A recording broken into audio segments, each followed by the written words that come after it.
the cornerstone, and a curious dream. Welcome. Tonight, we embark on a journey that will take us deep into the heart of one of the most powerful and iconic buildings on Earth, the White House. This name conjures images of a dazzling white edifice surrounded by green lawns, with the American flag proudly waving above. Yet behind these familiar walls lie centuries of untold stories, tales of sweat, sacrifice, and some truly curious dreams. Tonight, we uncover how it all began. Close your eyes. Take a long, slow, and deliberate breath. Imagine yourself standing in Washington, D.C. in the year 1790. This wasn't the bustling capital city we know today. Instead, it was a landscape of muddy marshlands, dense forests, and dusty paths. Along the banks of the Potomac River, this quiet, untamed wilderness was destined to become the site of America's new federal city. America's first president, George Washington, was a man of immense vision and discipline. He sought a presidential residence that would appear regal, yet embody the democratic spirit of the burgeoning republic. Although he would never live within its finished walls, his precise plans and meticulous oversight shaped every brick and beam of this future symbol. Envision a grand architectural competition being announced. Who would design this new presidential mansion? 9 talented architects submitted their proposals, each vying for the honor. Among them was an Irish architect named James Hoban. His design drew inspiration from Leinster House in Dublin, Ireland, a stately, classical structure. George Washington favored Hoban's elegant, balanced plans. On a quiet morning, October 13, 1992, the very first cornerstone was laid on that muddy ground beside the Potomac. Breathe in and slowly release. We now transport ourselves to those arduous days of construction. The White House would take a laborious 8 years to build. But have you ever wondered who actually built this monumental structure?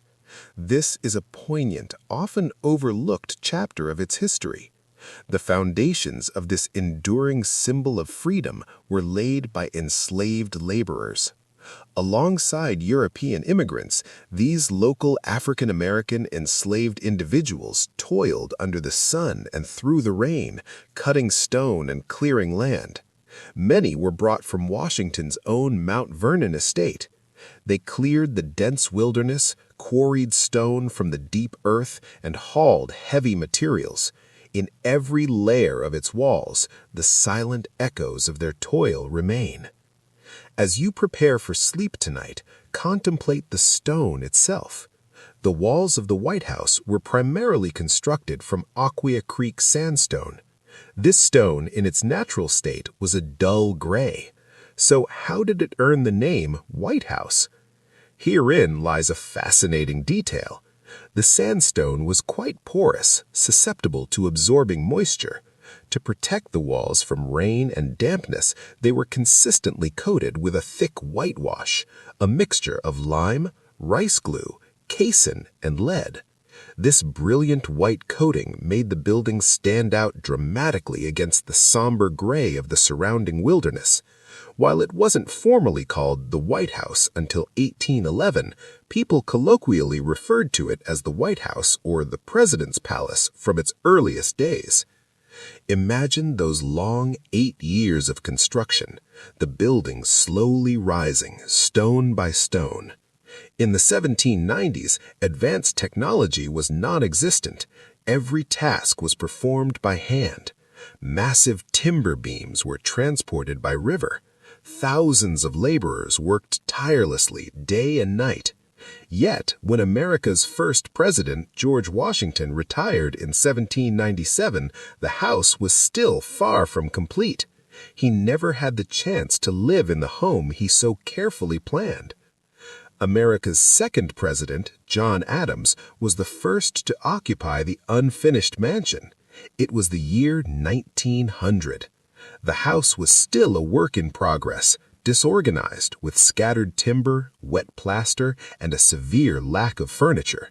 Nevertheless, John Adams and his devoted wife, Abigail Adams, moved in.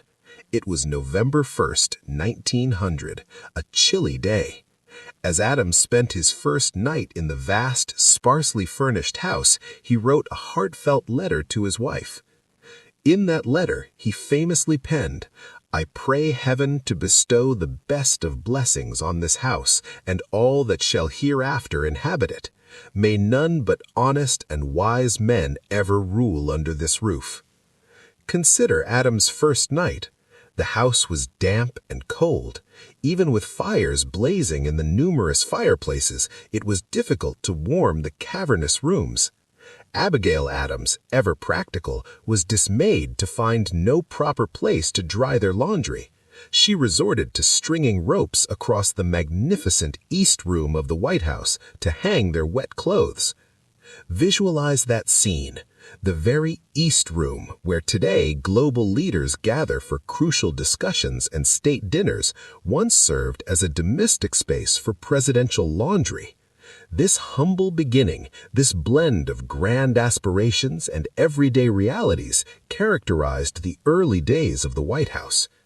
Now allow your body to relax even further. Let every muscle, from your toes to your neck, melt into your bed. Think of those massive white walls. They have stood since 1792. They have witnessed fires, wars, conspiracies, and moments of profound peace. This first chapter of the White House's history was merely the genesis. It was a dream that slowly took on the tangible form of stone and mortar. George Washington never slept within these completed walls, yet his spirit, his vision, seems forever etched into its very design. Now feel the stillness around you. Imagine the quiet night air along the Potomac River in 1792. There is nothing but chirping of crickets and the soft lapping of river water. John Adams, in that serene setting, extinguished his candle. It was the White House's first sleep. A dark house, a heavy fog outside, and the anticipation of an immense future.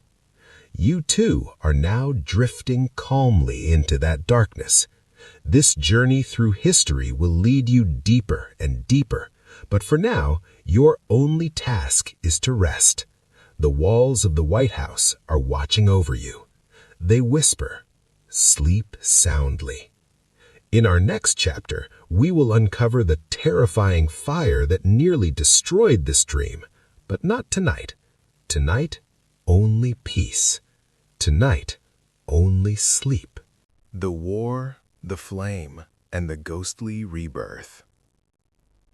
Close your eyes and let the weight of your body sink into the mattress. Imagine the year is 1814.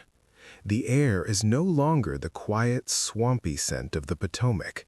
Instead, it is thick with the smell of smoke and the distant thunder of cannons. You are standing in the middle of Pennsylvania Avenue, but it is not the paved street you know. It is a dirt road, and the great White House stands before you, glowing eerily in the moonlight. The British Army has arrived in Washington, D.C. They are led by Admiral Cockburn and General Ross. The city is empty, the residents have fled, and the President, James Madison, has retreated to safety. Only a few brave souls remain. Among them is First Lady Dolly Madison. She is a woman of immense grace, but tonight she is a woman of action. She looks at the walls of the White House, realizing that this home, this symbol of a young nation, is about to face its darkest hour. Imagine Dolly Madison standing in the dining room. A feast is set on the table, intended for the president's cabinet, but it will never be eaten by them. Outside, the sky is turning a bruised purple as the British soldiers approach.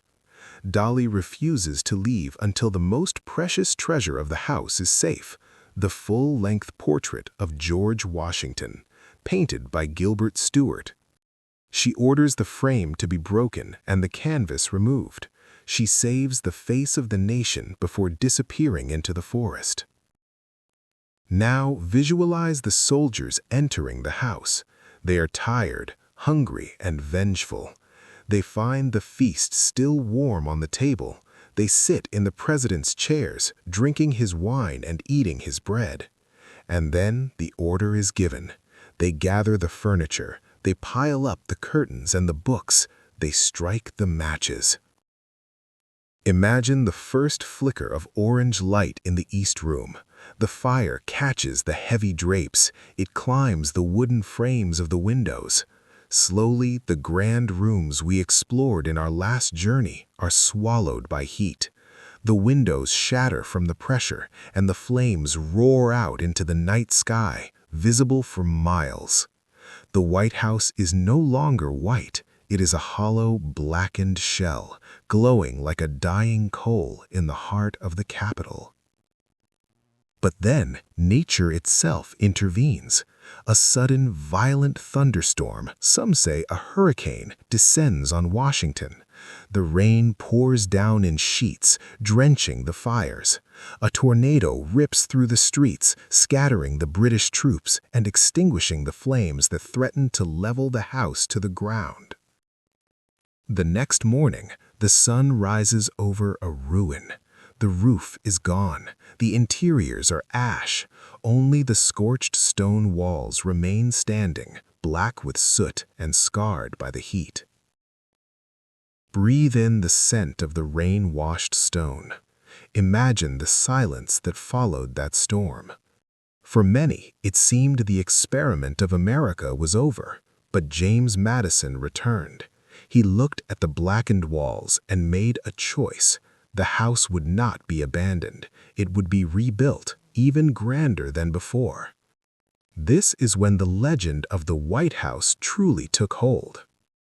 To hide the deep black burn marks on the porous sandstone, the workers applied layer upon layer of thick white lead paint.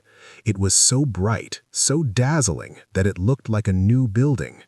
The scars were hidden, but they remained beneath the surface.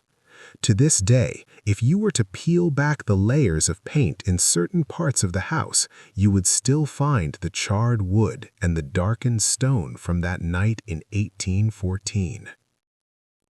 Now let your mind drift into the reconstruction.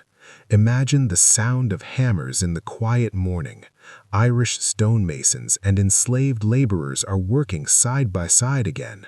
They're carving the iconic South Portico, those beautiful curved pillars that look out toward the monuments. They are creating a house that is not just a residence, but a fortress of memory. As you drift closer to sleep, think about the ghosts of that fire. It is said that the smell of smoke occasionally drifts through the halls of the modern White House even when no fire is lit. Some believe that the soldiers of 1814 still wander the basement, forever searching for the feast they never finished. But you are safe. The fire is long gone. The stone is cool.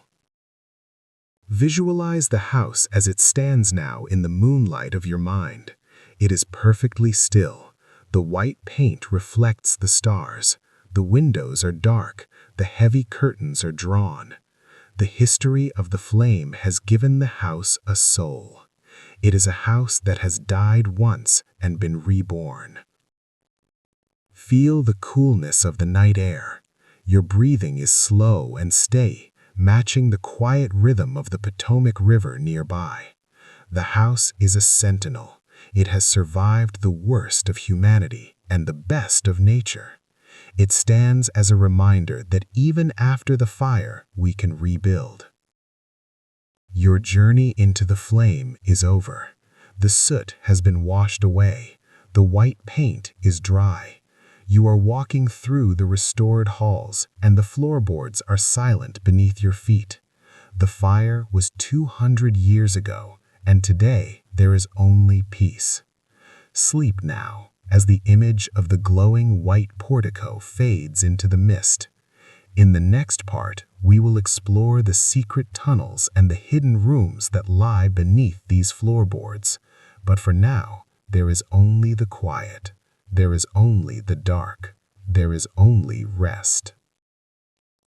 The secret tunnels and the hidden infrastructure.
The ghosts of the second floor.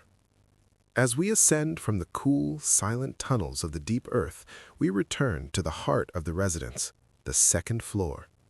This is the private world of the first family, a place of long, high-ceilinged corridors and heavy mahogany doors.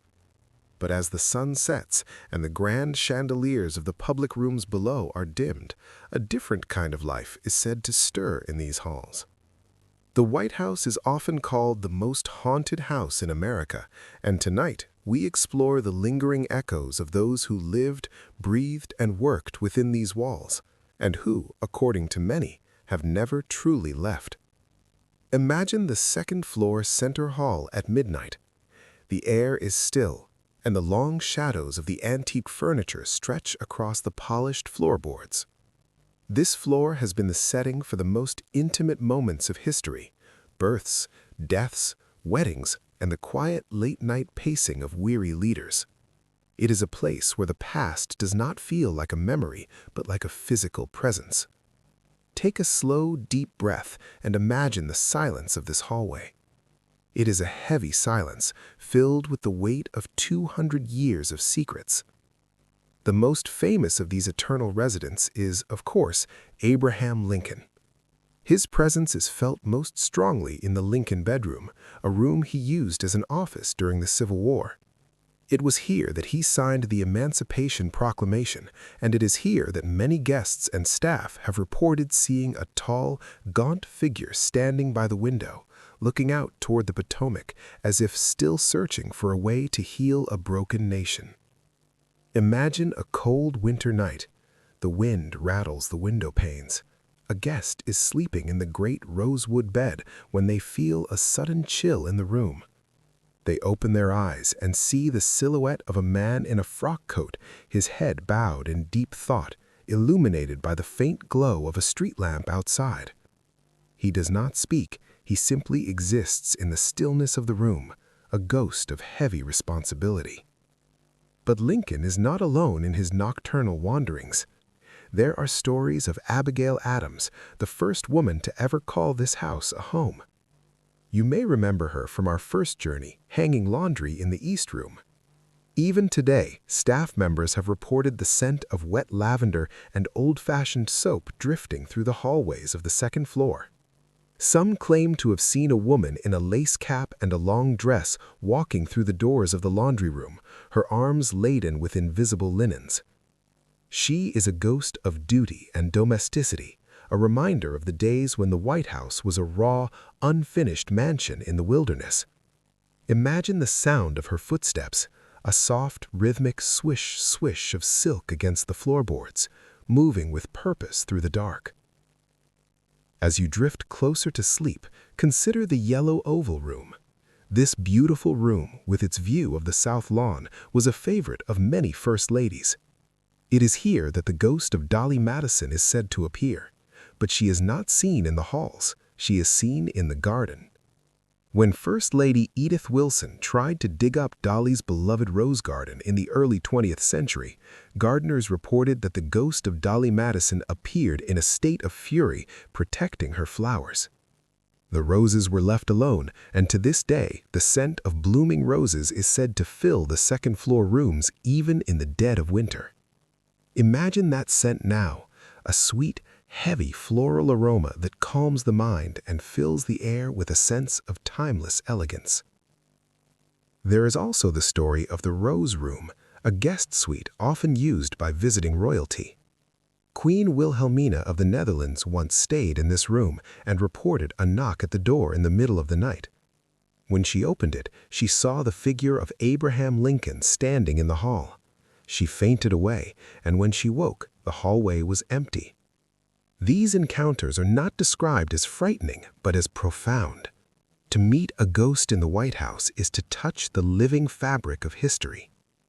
Visualize a long, carpeted hallway with many doors. Each door leads to a different era. One door opens to 1860, another to 1940, another to 1800. In the world of the second floor, these eras all exist at once, layered like the coats of paint on the walls. Think about the Lincoln bedroom once more. Winston Churchill, during a visit in World War II, famously refused to sleep in that room again after seeing Lincoln sitting by the fireplace while Churchill was stepping out of a bath. Churchill, with his characteristic wit, supposedly said, "Good evening, Mr. President. You seem to have me at a disadvantage." The ghost did not respond, but simply faded into the shadows of the hearth. Imagine the warmth of a dying fire in that room. The orange embers are glowing, casting a soft, flickering light on the heavy drapes. The air is quiet, and the only sound is the occasional pop of the wood in the fireplace. In this room, the barrier between the present and the past is as thin as a veil. There are also darker stories. The demon cat that is said to appear in the basement and halls before a national tragedy, or the sound of phantom footsteps pacing in the attic above the bedrooms. But as you lie in your bed, focus on the peaceful ghosts. Think of the spirits who stay because they loved this house, or because they felt their work was never truly complete. They are the guardians of the tradition. Imagine a young boy, Willie Lincoln, who passed away in the house, seen playing with a hoop and a stick in the hallways. His presence is described as joyful, a flicker of childhood innocence in a house of great power. The White House at night is a place of deep reflection. Imagine the current president or any of the past leaders sitting in the dark of the treaty room, surrounded by old maps and heavy books. They are never truly alone. They are surrounded by the wisdom, the failures, and the aspirations of everyone who came before them. The ghosts are not there to haunt, they are there to witness. Visualize a soft blue moonlight filtering through the large windows of the center hall. It illuminates the portraits of the past presidents, their eyes seeming to watch over the halls with a steady, quiet gaze. Now let your mind drift away from the specific stories and into the atmosphere of the house itself. The second floor is a sanctuary of memory. Every creak of the floorboard, every whistle of the wind in the chimney, and every shadow on the wall is a part of the story. You are walking through these halls in your mind, and you feel a sense of profound calm. The history is heavy, but it is also supportive. It is a foundation of human experience. You pass the Lincoln bedroom, and you see the door is slightly ajar. A soft light glows from within, but you do not look inside. You simply move on, feeling the peace of the night. The ghosts are at rest now. Lincoln has turned away from the window, Abigail has finished her chores. The rose garden is quiet under the stars. The house is a vessel of time, holding the spirits of the past in a gentle embrace. As you fall deeper into sleep, imagine the house as a giant white ship sailing through the sea of time. The passengers of the past are still on board, watching the horizon with you. You are safe in your cabin, and the ship is steady. Breathe in the scent of old wood and lavender, breathe out the worries of the modern world. You are entering the realm where time does not exist. The second floor is silent. The hallways are long and empty. The doors are closed. You are drifting into a sleep that is shared by the centuries. Sleep now as the shadows of the great leaders fade into the velvet black of the night. In the next part, we will explore the West Wing, the place of frantic energy and power, and how it too finds its silence when the lights go out. But for now, there is only the quiet. There is only the dark. There is only sleep. 5. The West Wing and the Oval Office. We leave the haunted, high-ceilinged quiet of the second-floor residence and move through a long, glass-walled corridor known as the colonnade. As you walk through this transition in your mind, feel the shift in energy. To your left is the rose garden, silent and silver under the moonlight. To your right are the white pillars of the house. You are heading toward a low, discreet building that was never part of the original 1792 plan. This is the West Wing. It is the center of global gravity, a place where time is measured in seconds and decisions change the course of human history. Yet even here, in this hive of modern power, there is a deep, underlying history that hums beneath the surface. The West Wing was born not out of a desire for grandeur, but out of a desperate need for quiet. For over 100 years, the president's office was located on the second floor of the main house, right next to the family bedrooms. Imagine the chaos of the 19th century. Hundreds of strangers, job seekers, and politicians wandering through the private halls of the president's home, peering into his dining room and knocking on his bedroom door. It was Theodore Roosevelt in 1902 who finally said enough. He had 6 energetic children who needed space to play, and he needed a place to work away from the domestic noise. He ordered the construction of a temporary office building on the west side of the grounds. He called it the West Wing. It was meant to be functional and small, but like the nation itself, it could not stop growing. Take a slow, rhythmic breath and visualize the Oval Office.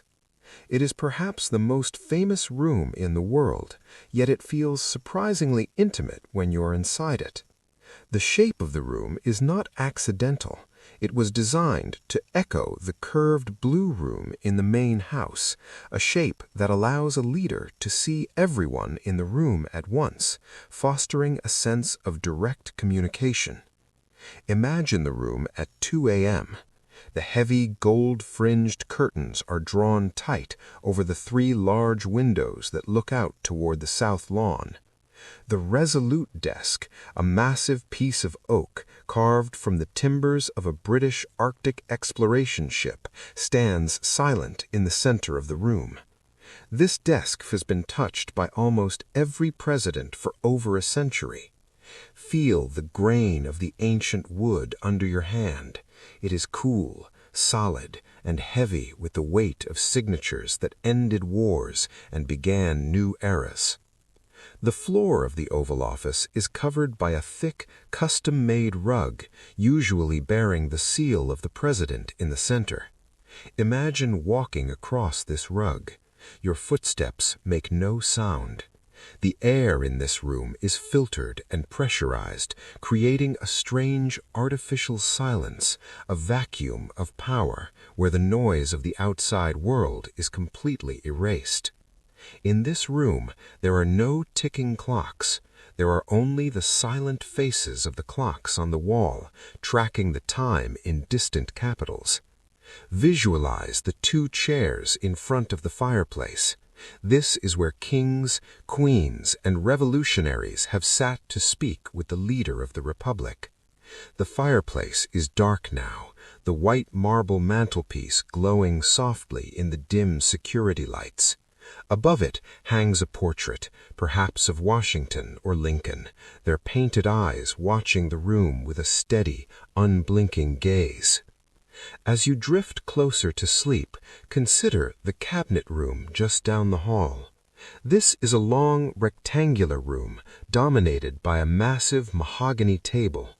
Each chair around the table has a small brass plaque on the back, engraved with the title of a secretary and the date they took office. The president's chair is slightly taller than the others, positioned in the center of the long side of the table, facing the windows. Imagine the ghosts of the great debates that have happened here. The air feels thick with the residue of intense focus. But now the chairs are empty. The leather is cool. The table is a dark, polished mirror reflecting the ceiling lights. This room is a temple of consensus and conflict, but in the middle of the night, it is simply a hollow space of profound stillness. Deep within the West Wing lies the Situation Room. This is not a room of mahogany and velvet, but a windowless bunker of glass, steel, and flickering screens. It was created in 1961 after the Bay of Pigs, as President John F. Kennedy realized he needed a place where information could flow in real time. Imagine the low hum of the servers, a constant hypnotic drone that sounds like a hive of bees. The lights are never truly off here. Watchers sit in high-backed chairs, monitoring the movements of the world while the rest of the country sleeps. It is the most modern part of the White House, yet it feels ancient in its secrecy. It is the modern-day watchtower, where the pulse of the planet is monitored through fiber-optic veins. Think about the press briefing room. Most people see it on television as a place of bright lights and sharp questions, but imagine it in the dark. It was built over what used to be Franklin Roosevelt's indoor swimming pool. If you go beneath the floorboards where the journalists sit today, the tiled walls of the pool are still there, silent and dry. There are murals painted on the walls from the 1930s, and the air still holds a faint, phantom scent of chlorine. The West Wing is a series of layers, the modern world built directly on top of the old world. You are standing in a room of news and media, but just inches beneath your feet is the ghost of a president's private sanctuary. Now move back into the hallways of the West Wing. These corridors are narrow, much narrower than you would expect for such a famous building. They are lined with photographs of the president's recent travels, images of handshakes, speeches, and quiet moments in the rain. Every few years, these photos are taken down and replaced with new ones as the wing prepares for a new occupant. The West Wing is a place of temporary residence. No one stays here forever. The power is on loan. Visualize the empty offices of the advisors and the chiefs of staff. The desks are clean, the phones are silent, the computers are dark. It is a world on standby, waiting for the sun to rise and the cycle of crisis and resolution to begin again. The Oval Office holds a peculiar peace at night. Some presidents, unable to sleep, would walk over from the residence in their bathrobes, sitting at the resolute desk in the dark just to think. Imagine the silence they found there. Away from the cameras and the crowds, the office is just a room. The desk is just wood. The carpet is just wool. In the dark, the president is just a person, and the weight of the world is just a thought. You are sharing that silence now. The energy of the West Wing has drained away. The frantic footsteps of the aides and the Secret Service are gone. The hallways are long, empty tunnels of white-painted wood and gray carpet. Let your mind drift into the colonnade once more as you head back toward the main house. The glass windows show the rose garden where the trees are still and the shadows of the pillars are long. The West Wing is behind you now, a silent fortress of decisions. You are moving back into the warmth of the residential world. The transition is seamless. You are leaving the room where history is made and entering the room where history is remembered. The White House is a complex machine, but at night the gears stop turning. The Oval Office is a vacuum of perfect calm. The Cabinet Room is a hollow chamber of rest. The Situation Room is a distant hum. As you fall deeper into sleep, imagine the West Wing as a quiet, dark wing of a great bird that has tucked its head under its feathers for the night.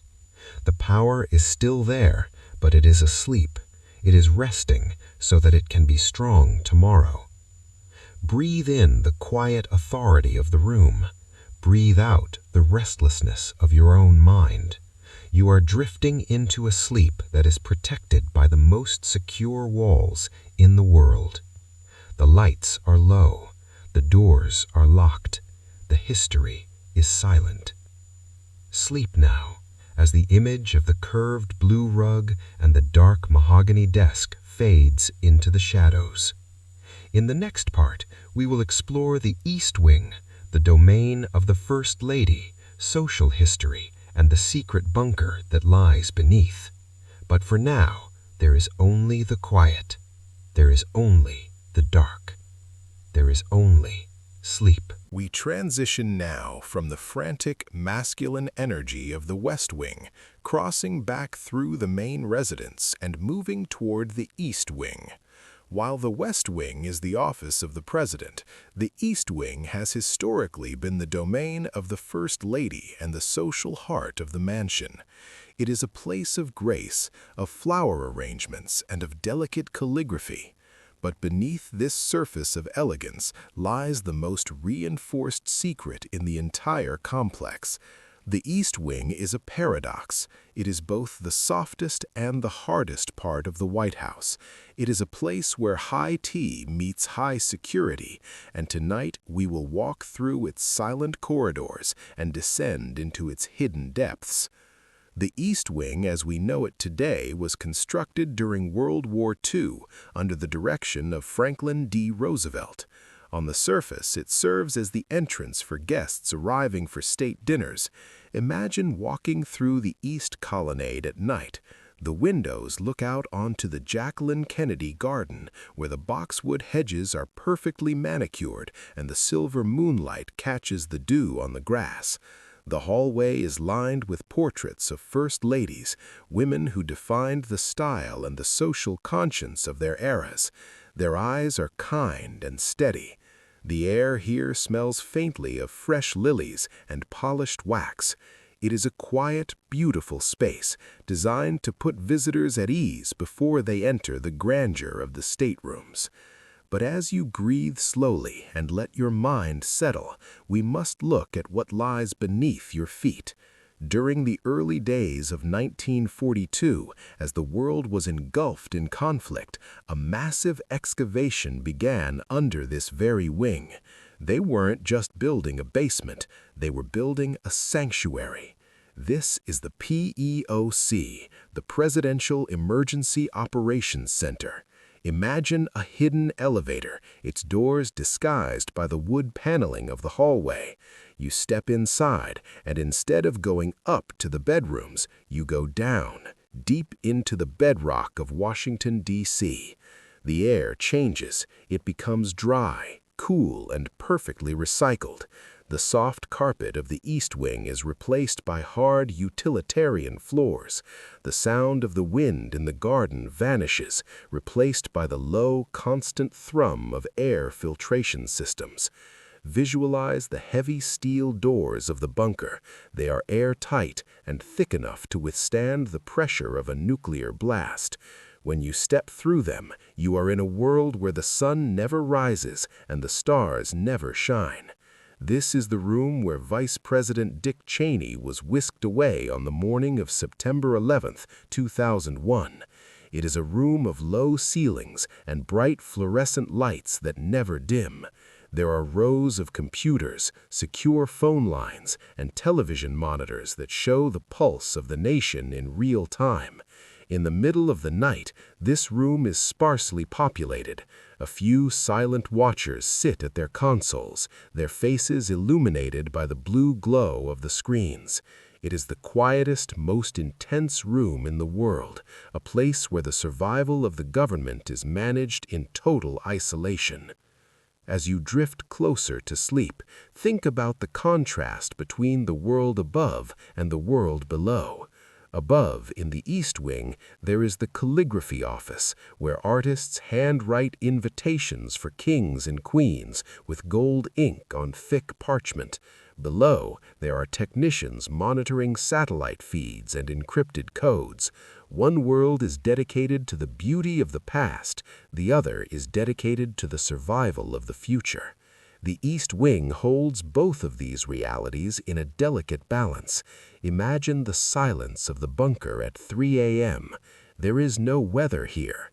No rain hits the roof. No thunder reaches these depths. It is a vacuum of absolute stability. Now move your mind back up to the surface, into the social office of the East Wing. This is where the grand events of the White House are planned. Visualize the massive charts and seating arrangements for a state dinner. Hundreds of names, each placed with careful precision. In the dark of the night, these offices are still. The telephones are quiet. The computers are asleep. You can almost hear the phantom echoes of the music from the grand balls held in the main house, the violins and the laughter of 100 years of celebrations.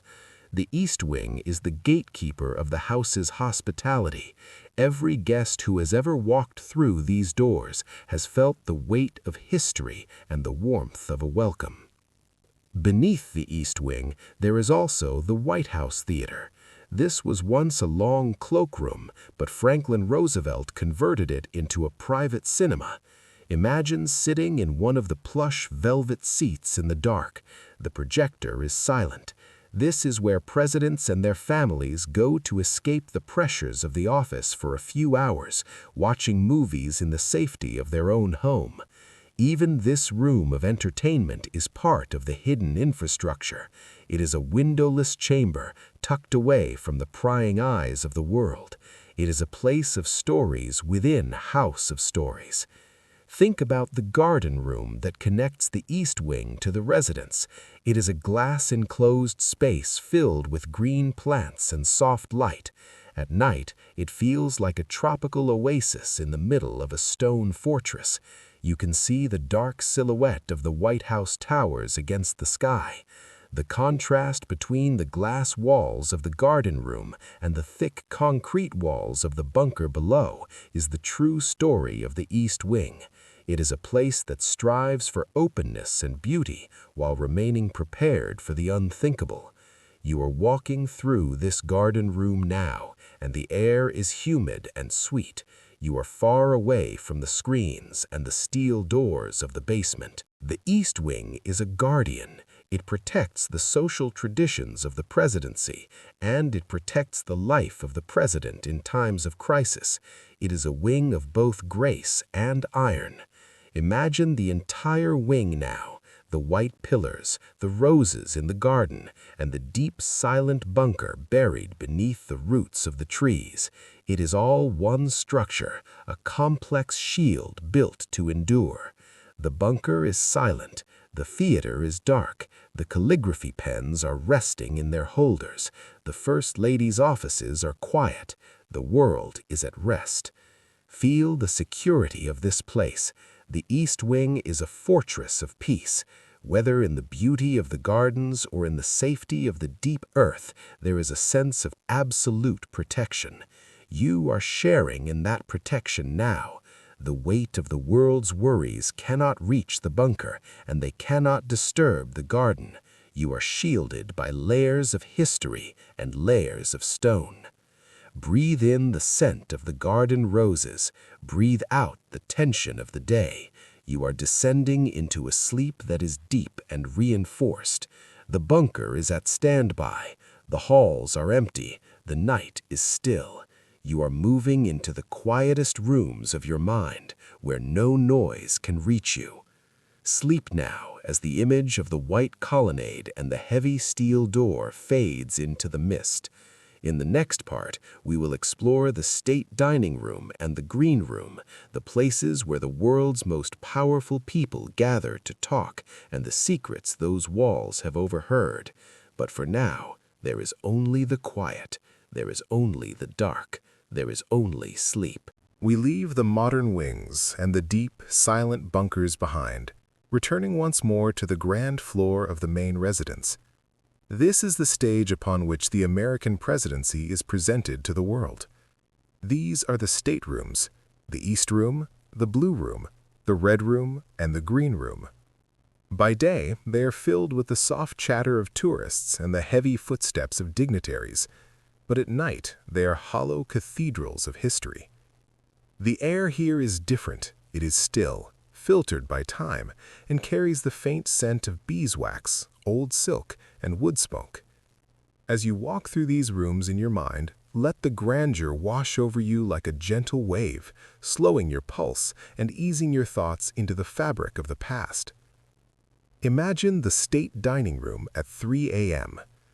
This room was built to seat 140 guests, but in the dark, it feels vast and lonely. The massive mahogany table, polished to a mirror-like shine, reflects the dim light of the moon coming through the windows. Above the fireplace hangs the famous portrait of Abraham Lincoln by George P.A. Healy. In the silence, Lincoln's expression seems even more contemplative, his eyes fixed on a point far beyond the walls of the room. The fireplace mantel itself is carved with the words of John Adams's blessing, "May none but honest and wise men ever rule under this roof." Imagine the silence that has absorbed 2 centuries of toasts, laughter, and grave discussions about the fate of nations. The room is resting now, its heavy chairs tucked neatly under the table, awaiting the next great gathering. Breathe in the stillness and move into the green room. This room has always been a favorite for quiet conversation. In the early 1800s, it was the dining room of Thomas Jefferson, a man who loved the color of the earth and the trees. Today, the walls are covered in moss-green silk, watered silk. The furniture is delicate in the federal style, with thin legs and elegant curves. This room has a peculiar feeling of intimacy, as if the walls themselves are leaning in to listen. It was in this room that the body of young Willie Lincoln was placed after he passed away in the house, and it is said that the room has held a certain melancholic peace ever since. Imagine sitting on one of the silk-covered sofas in the dark. The world outside the windows is a blur of shadows, but inside, the air is warm and stable. The green room is a place of secrets. It was here that presidents would often take visitors for a private word away from the crowds of the East Room. Visualize the small, flickering flame of a single candle on the mantelpiece. The light dances on the green walls, creating moving shadows that look like the silhouettes of the past. Think of the thousands of hands that have touched the brass handles of the doors and the delicate edges of the tea sets. The history of the green room is not one of grand speeches, but of whispers, of the quiet promises and the hushed worries of those who carried the weight of the world. As you drift closer to sleep, let the green color of the room soothe your mind. It is the color of the forest, the color of renewal, and the color of deep, quiet rest. Now move through the doorway into the blue room. This is the center of the house, an oval-shaped room that looks directly out over the south lawn toward the Washington Monument.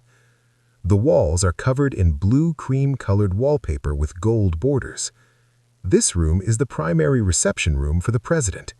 Imagine the many kings, queens, and ambassadors who have stood in this oval space, marveling at the symmetry of the architecture. At night, the blue room feels like the bridge of a great ship. The curved windows offer a panoramic view of the dark city. The blue of the room is not a cold blue, but a deep, royal navy that feels like the evening sky. You are standing in the center of the oval, and you feel the balance of the house around you. Everything is symmetrical. Everything is in its place. Next is the red room, a room of vibrant energy, even in the dark. The walls are covered in red silk with gold leaf accents. This room was often used by first ladies for small receptions and tea parties. It has a warmer, more vibrant atmosphere than the green room. Imagine the scent of red roses and expensive perfume that seems to linger in the air. The furniture is in the Empire style, heavy and ornate. In the middle of the night, the red silk looks like the color of wine or a dying fire. It is a room that feels lived in, a room of passion and social grace. Visualize the dark wood of the piano in the corner, its keys silent, its music a memory. The red room is a place of warmth, a cozy sanctuary within the limestone walls of the fortress. Finally, we enter the East Room, the largest room in the house. This is where the grandest balls, the most solemn funerals, and the most historic announcements have taken place. The floor is made of polished oak, and the 3 massive crystal chandeliers hang from the ceiling like frozen waterfalls. At night, these chandeliers catch whatever light remains, cast in thousands of tiny, diamond-like reflections on the white walls. Imagine the vastness of this space. It is empty now, but you can almost hear the rustle of silk dresses and the clinking of glasses from a century ago. This is where Abigail Adams hung her laundry and where the body of Abraham Lincoln lay in state. It is a room that has seen the full spectrum of human emotion, from the highest joy to the deepest grief. As you lie in your bed, imagine yourself walking across the polished floor of the East Room. The sound of your footsteps is a soft, echoing thud. The room is so large that it has its own gentle draft of air. You feel small in this space, but you also feel a part of something eternal. The staterooms are the memory of the nation. They do not sleep in the way humans do. They wait. They wait for the morning, for the return of the people, and for the continuation of the story. But for now, they are yours to wander in your mind. They are empty, quiet, and safe. The green room is still. The blue room is watchful. The red room is warm. The state dining room is solemn. These rooms are the heart of the house, and they are now at peace. The history they have witnessed is locked away in the carvings of the wood and the patterns of the silk. You are moving away now from the grandeur, back into the quiet corridors of your own mind. The weight of the chandeliers and the scale of the mahogany tables no longer matter. There is only the soft green glow of memory and the red warmth of safety. Visualize the entire grand floor now, a series of interconnected jewels, green, blue, red, and gold. They are all dark. The heavy curtains are closed. The portraits are silent. The house is a museum of dreams. You are a guest in this museum, and your tour is over for the evening. The doors are being closed one by one with a soft, final click. Breathe in the scent of the polished wood and the old silk. Breathe out the noise of the modern world. You are entering a sleep that is as refined and as deep as the history of these rooms. The staterooms are quiet. The night is long. The house is secure. The ground floor is the nervous system and the hands of the house. This is where the daily life of the mansion is managed, where the secrets of the past are stored in porcelain and ink, and where the rhythmic work of hospitality never truly stops. The air here feels more grounded, cooler, and carries a subtle blend of aromas. The scent of old leather bindings from the library, the faint tang of silver polish, and the warm, distant smell of baking bread from the kitchens. Imagine walking down the Vermeil Room hallway. The walls are lined with a stunning collection of gilded silver, glowing softly behind glass cases like treasures in an ancient vault. But as you move past the glimmering metal, you enter the library. This is one of the most peaceful rooms in the entire mansion. The walls are a warm, pale gray, and the shelves are filled with thousands of books, history, biography, and fiction, all written by American authors. Imagine the room at midnight. A single lamp on a side table casts a pool of amber light over a leather armchair. The books stand in silent rows, their spines a tapestry of colors and textures. In this room, the frantic energy of the Oval Office is forgotten.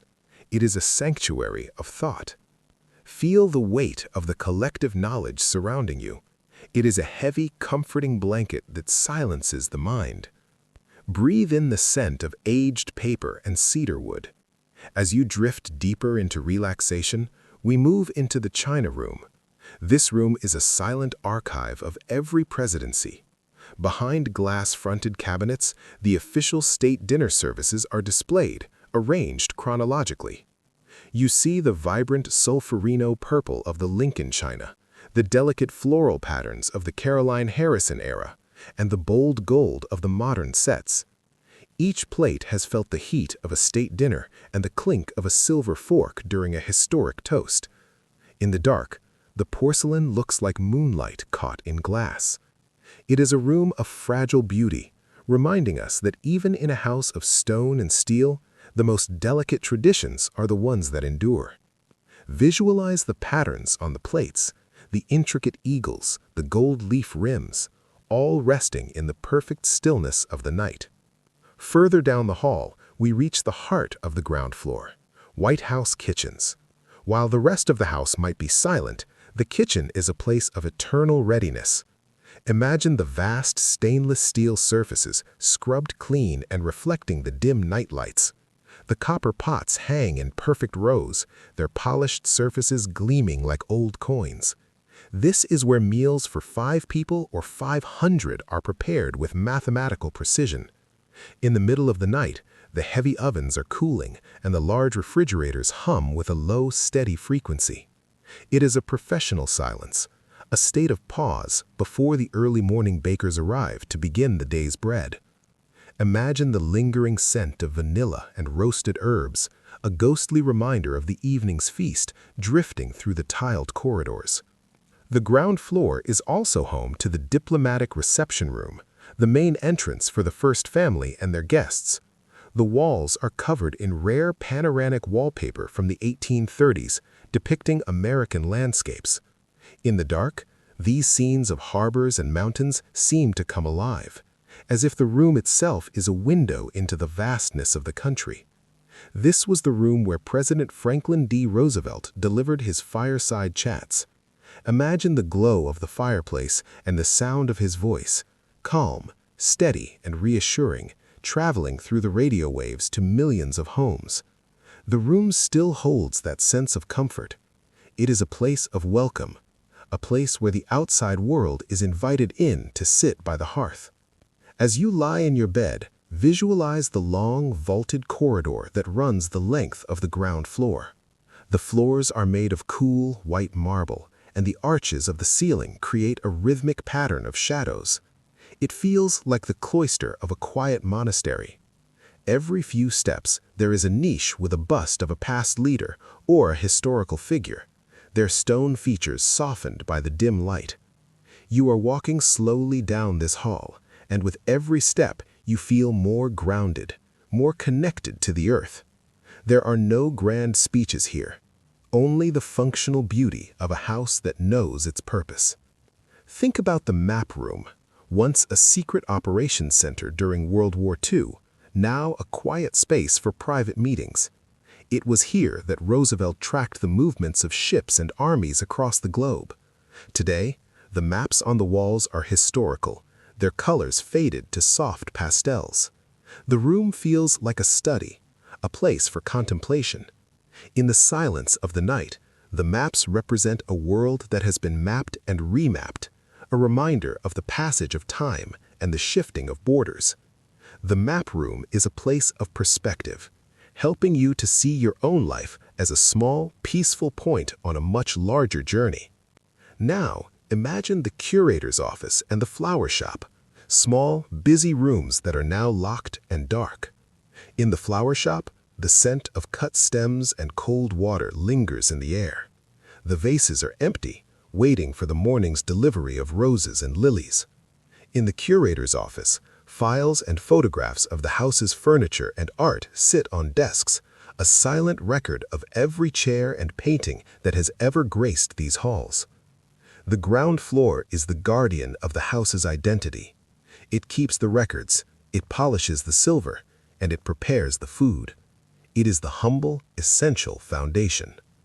As you fall deeper into sleep, imagine the ground floor as a sturdy, cool basement of a great lighthouse.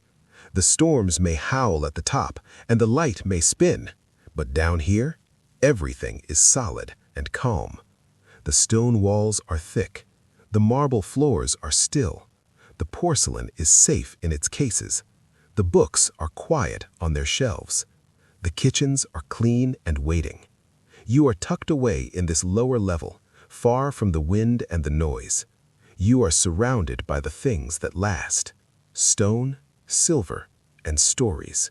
The grounds, the gardens, and the secret trees. We step out now from the heavy limestone walls and the marble corridors, moving through the glass doors and into the open, night-scented air of the White House grounds. 18 acres of land surround the mansion, a private park protected by iron fences and silent sentries. But tonight, the tourists are gone, the helicopters have landed, and the grounds have returned to their natural, ancient rhythm. The air out here is alive with the rustle of leaves and the faint, rhythmic spray of the fountains. As you walk through these gardens in your mind, feel the softness of the grass beneath your feet and the vast, open sky above you.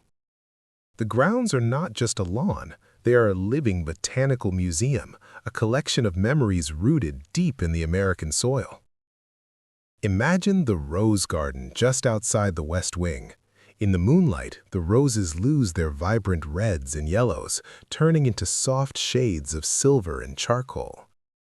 This garden was reimagined by Rachel Lambert Mellon at the request of President John F. Kennedy, who wanted a space that could host world leaders while feeling like a quiet English country garden. Visualize the boxwood hedges, their scent sharp and clean in the cool night air. The roses are dormant now, their petals closed tight, but their fragrance still hangs in the heavy dew. This is a place of transition, where the hard decisions of the Oval Office meet the soft reality of nature. In the silence of the night, you can almost hear the phantom echoes of the thousands of ceremonies that have taken place on this small patch of green. Breathe in the scent of wet earth and boxwood. As you move deeper into the grounds, we look toward the trees. The White House grounds are home to some of the oldest and most significant trees in the country, many of them planted by presidents themselves. Imagine the Jackson magnolia.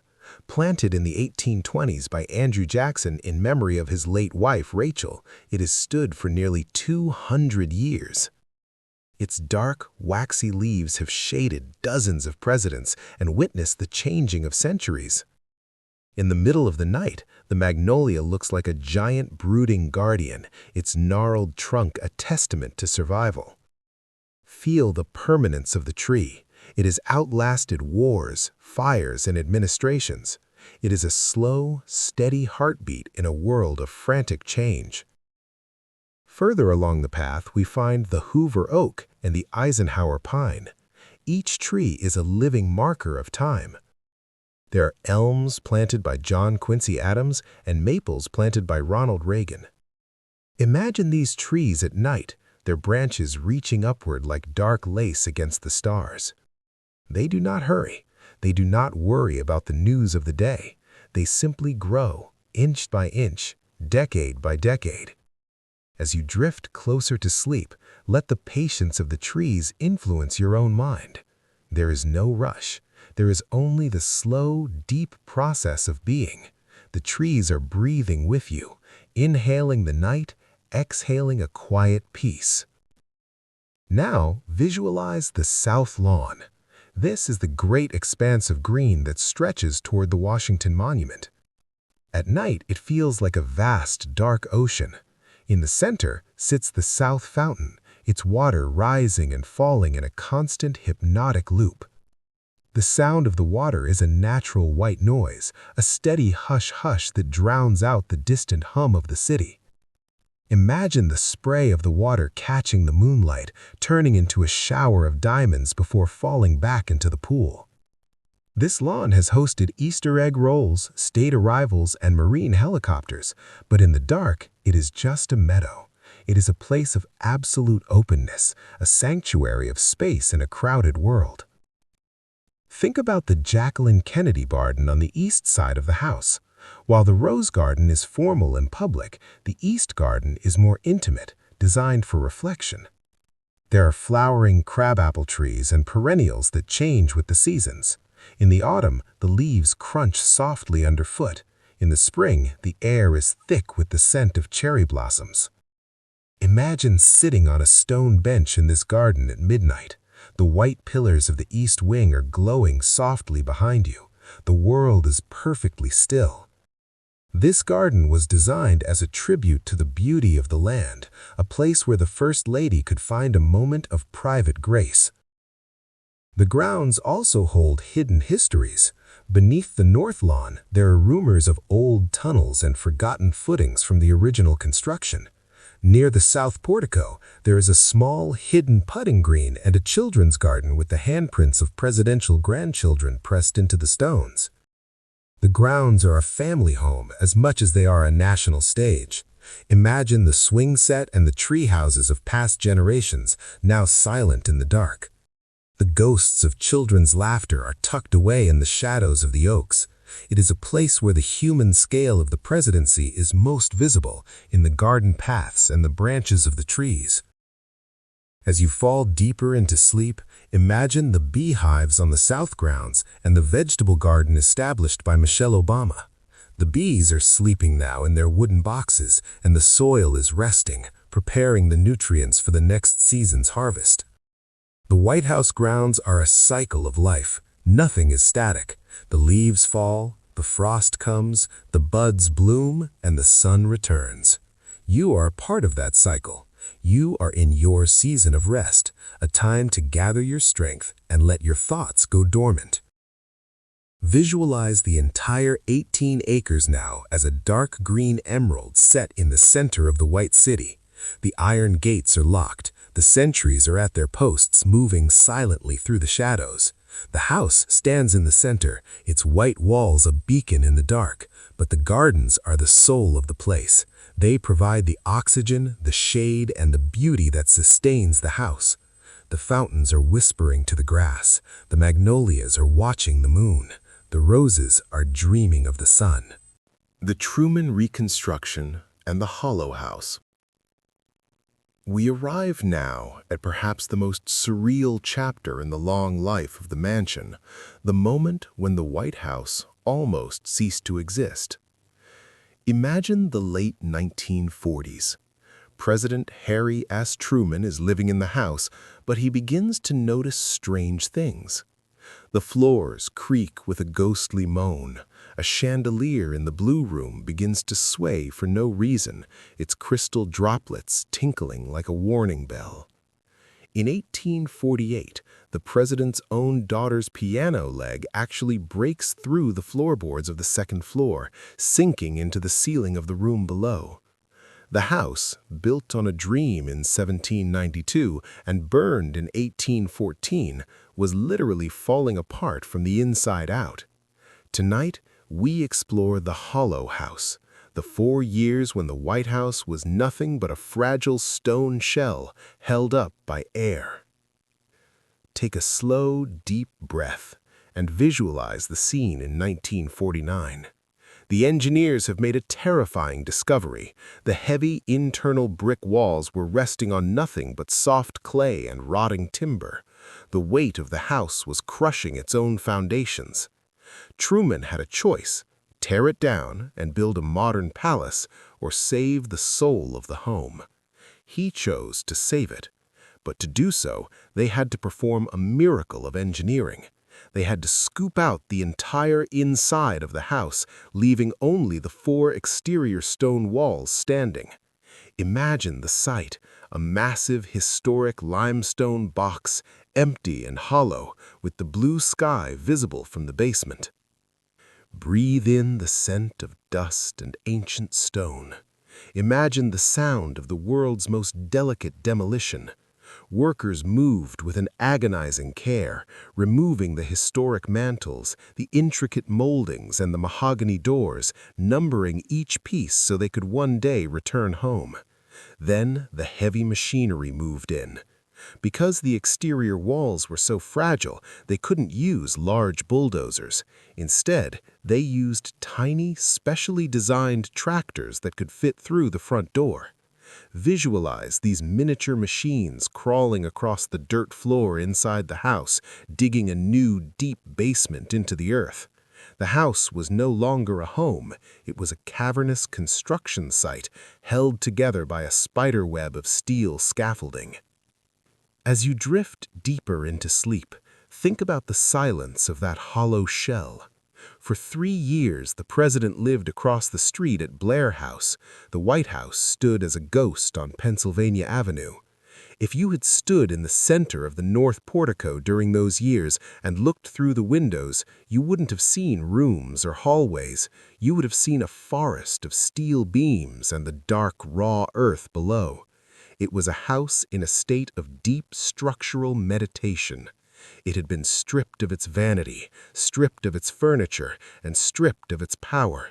It was just stone and sky. Now imagine the reconstruction beginning. To make the house permanent, engineers built a massive steel skeleton inside the stone box. This is the secret of the modern White House. It is a 20th century skyscraper hidden inside an 18th century shell. Visualize the great steel girders being lowered into place, bolted to the foundations, and tucked behind the plaster. This new interior was built to last for centuries.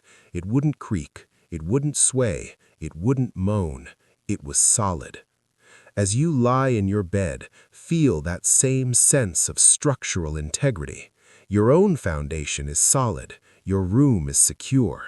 You are supported by a strength that is invisible but absolute. Think about the moment the historic pieces were brought back. The state dining room fireplace, the East Room moldings, the Blue Room silk. Each piece was meticulously cleaned and fitted back into its original position, like a giant three-dimensional puzzle. The workers felt the weight of history in their hands. They weren't just building a house, they were restoring a vessel for the nation's spirit. By the time Truman moved back in 1952, the house looked exactly as it had before, but it felt different. It felt revitalized. It was a rebirth, a phoenix rising from the dust of its own decay. The Truman reconstruction added new features too. The famous Truman balcony was added to the south portico, giving the first family a private place to sit in the evening air. Imagine sitting on that balcony now, in the cool night. The white pillars are behind you, and the vast, dark lawn is in front of you.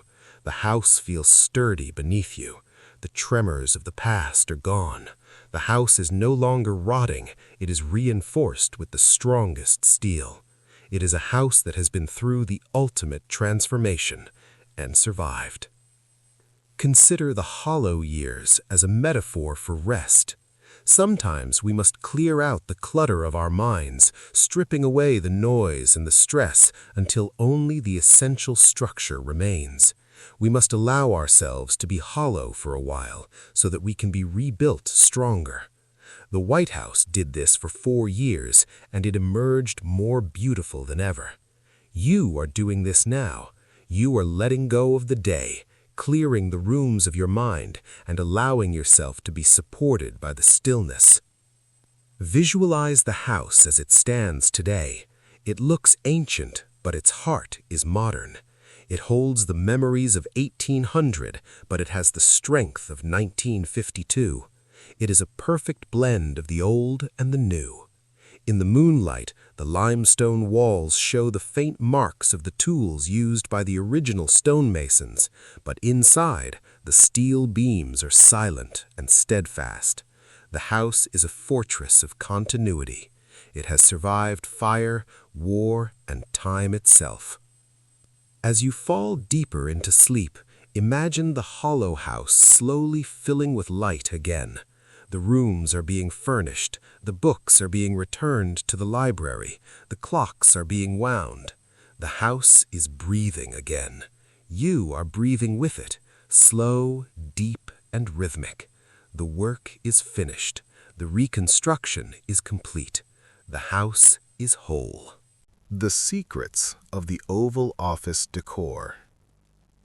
We return now to the West Wing, but we do not look at the policy or the politics.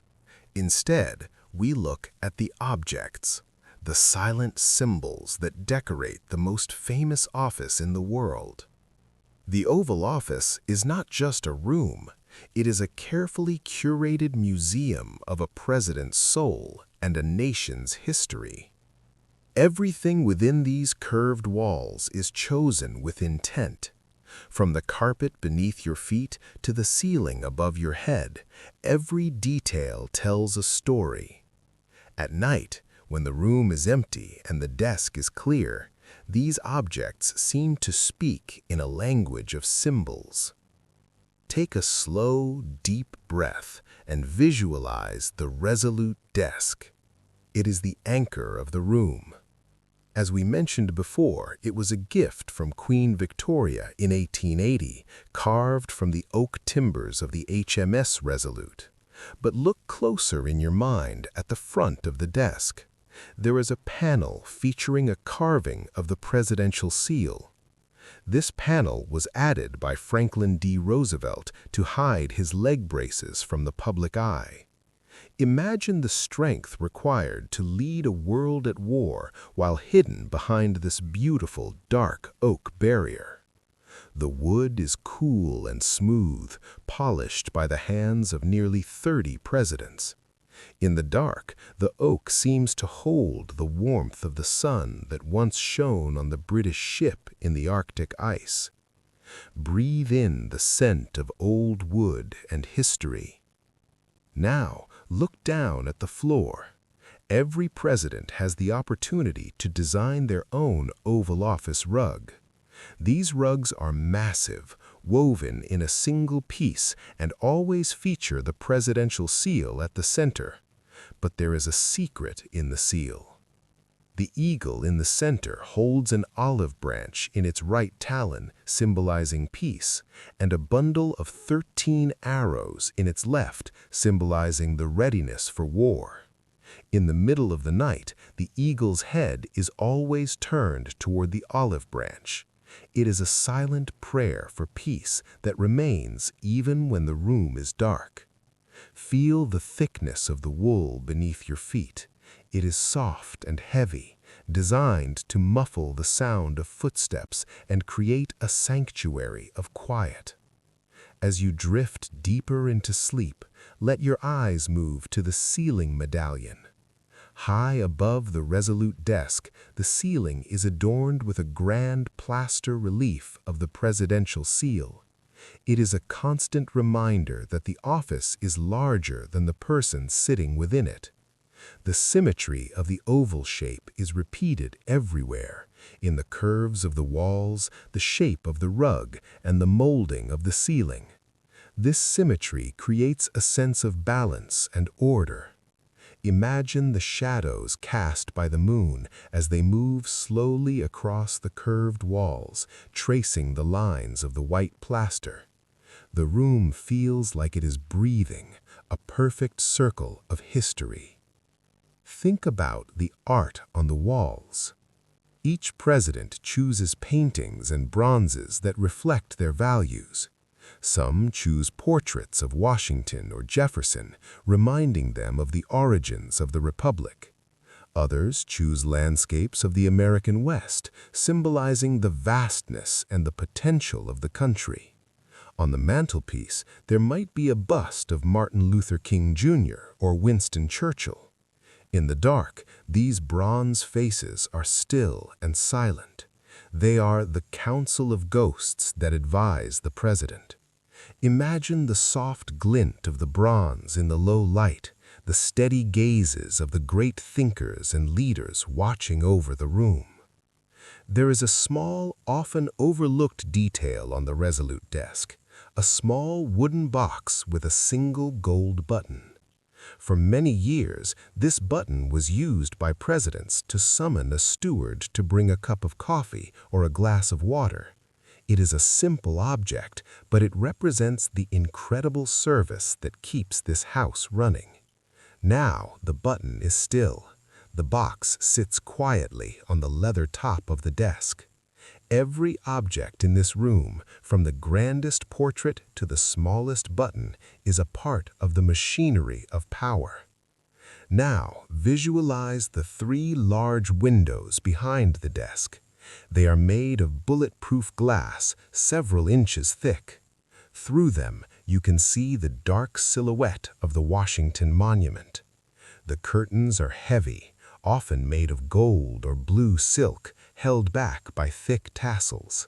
At night, these curtains are drawn, turning the office into a private cocoon.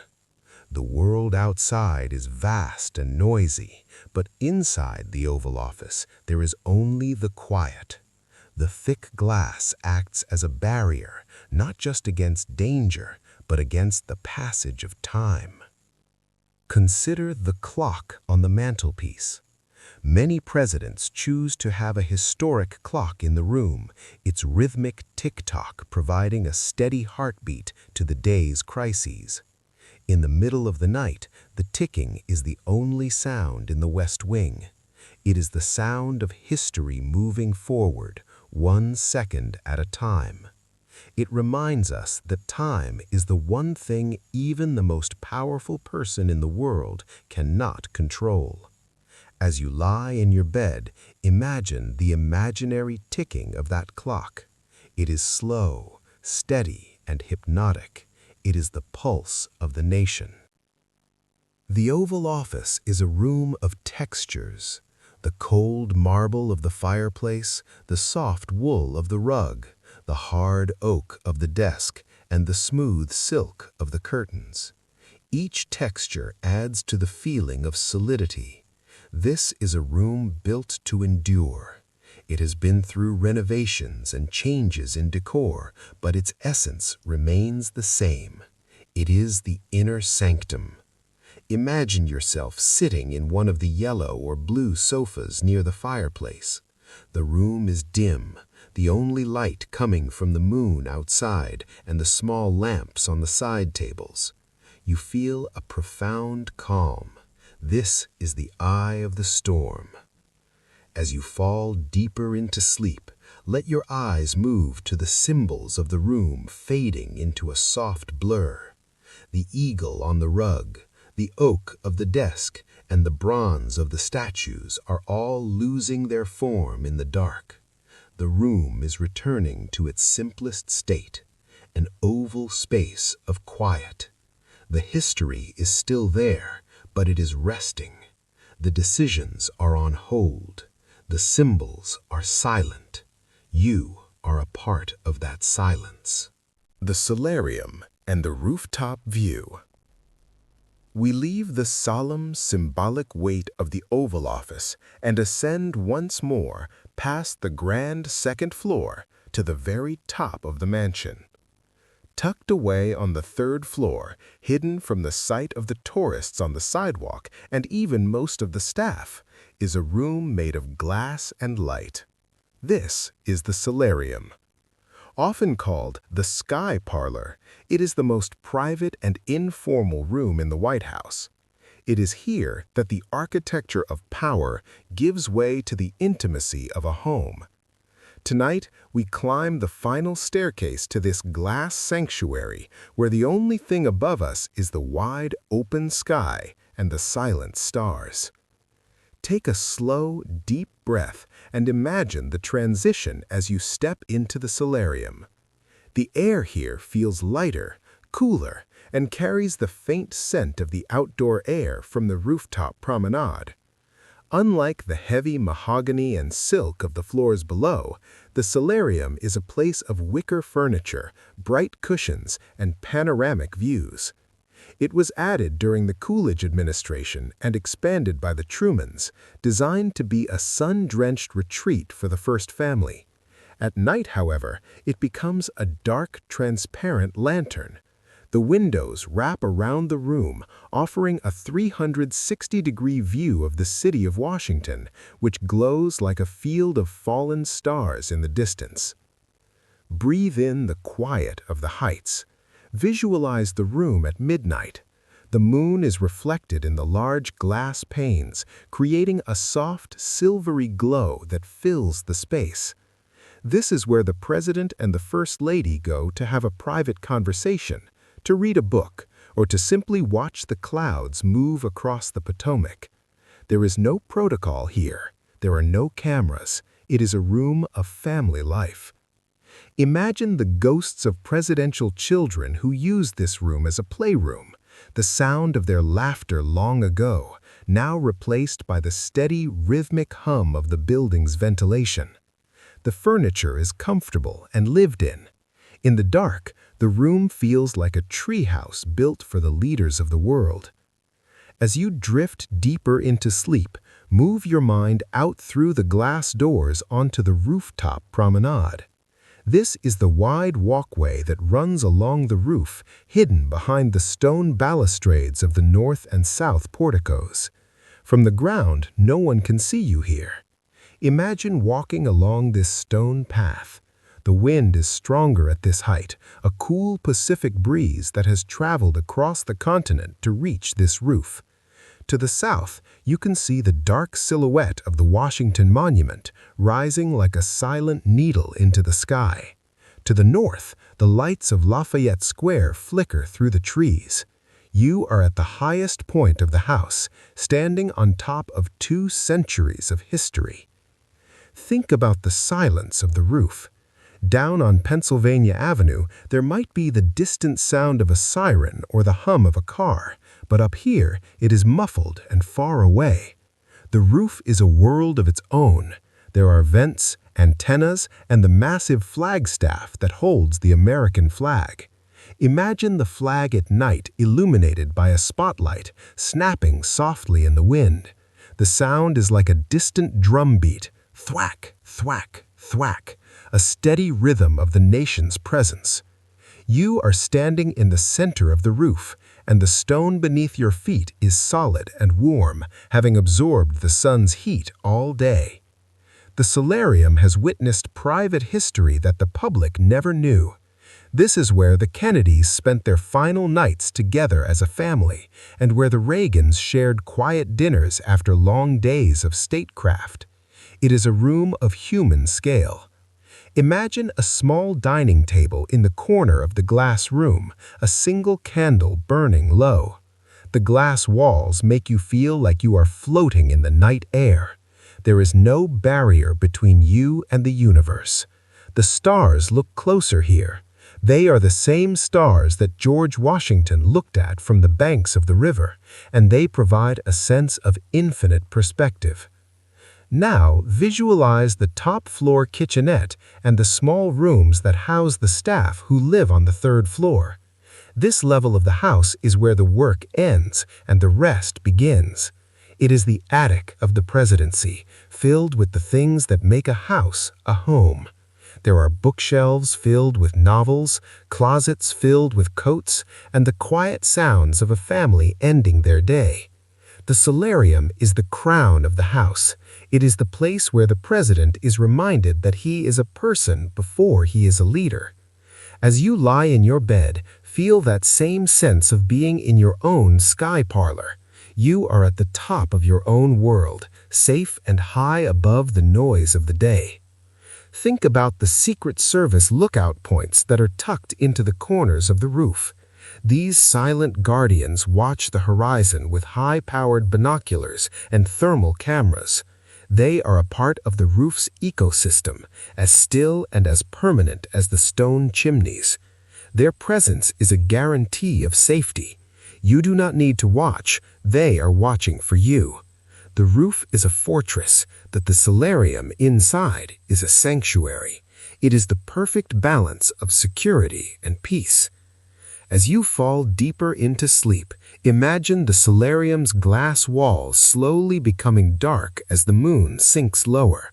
The city lights below begin to fade. The oval shape becomes less defined. The arm of a creaking chair in the picture fades into the shadows.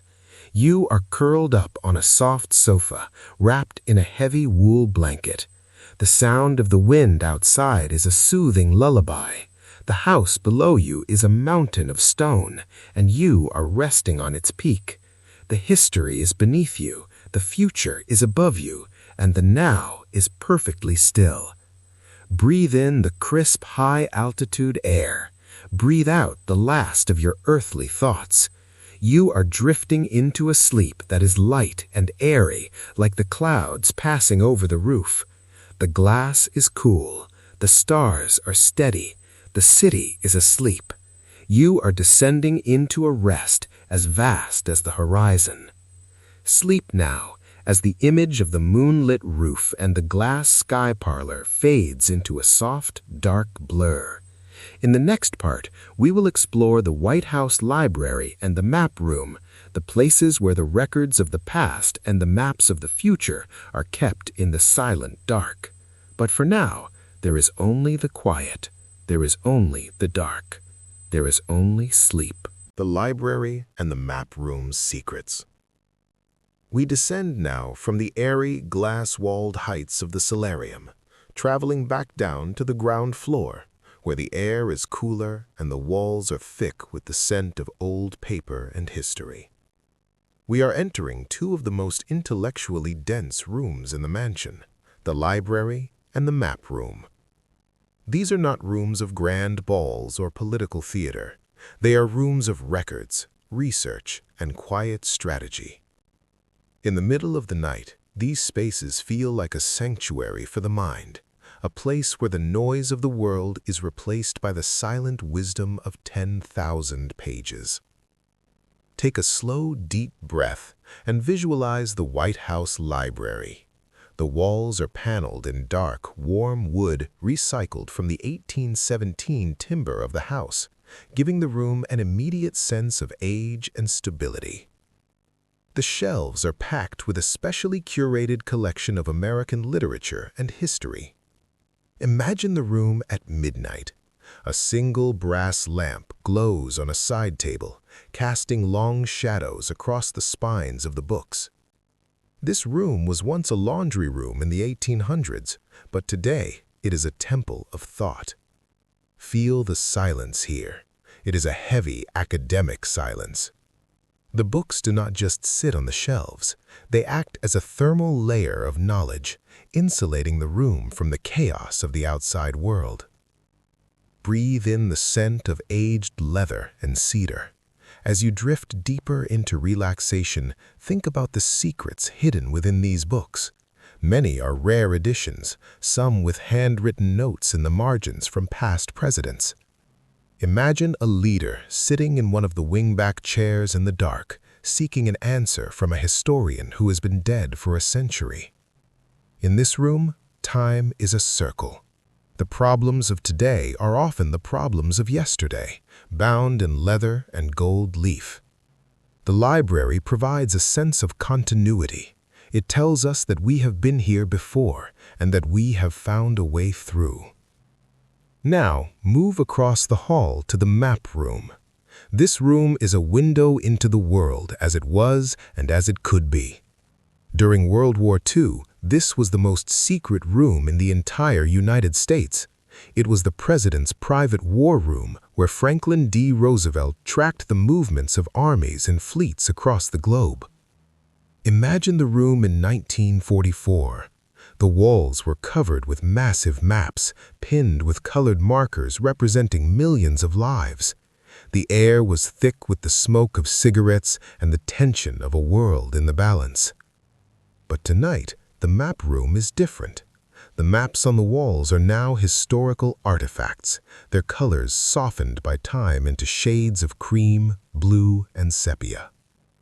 The map room today is used for quiet meetings and television interviews, but its history as a place of strategy remains in its bones.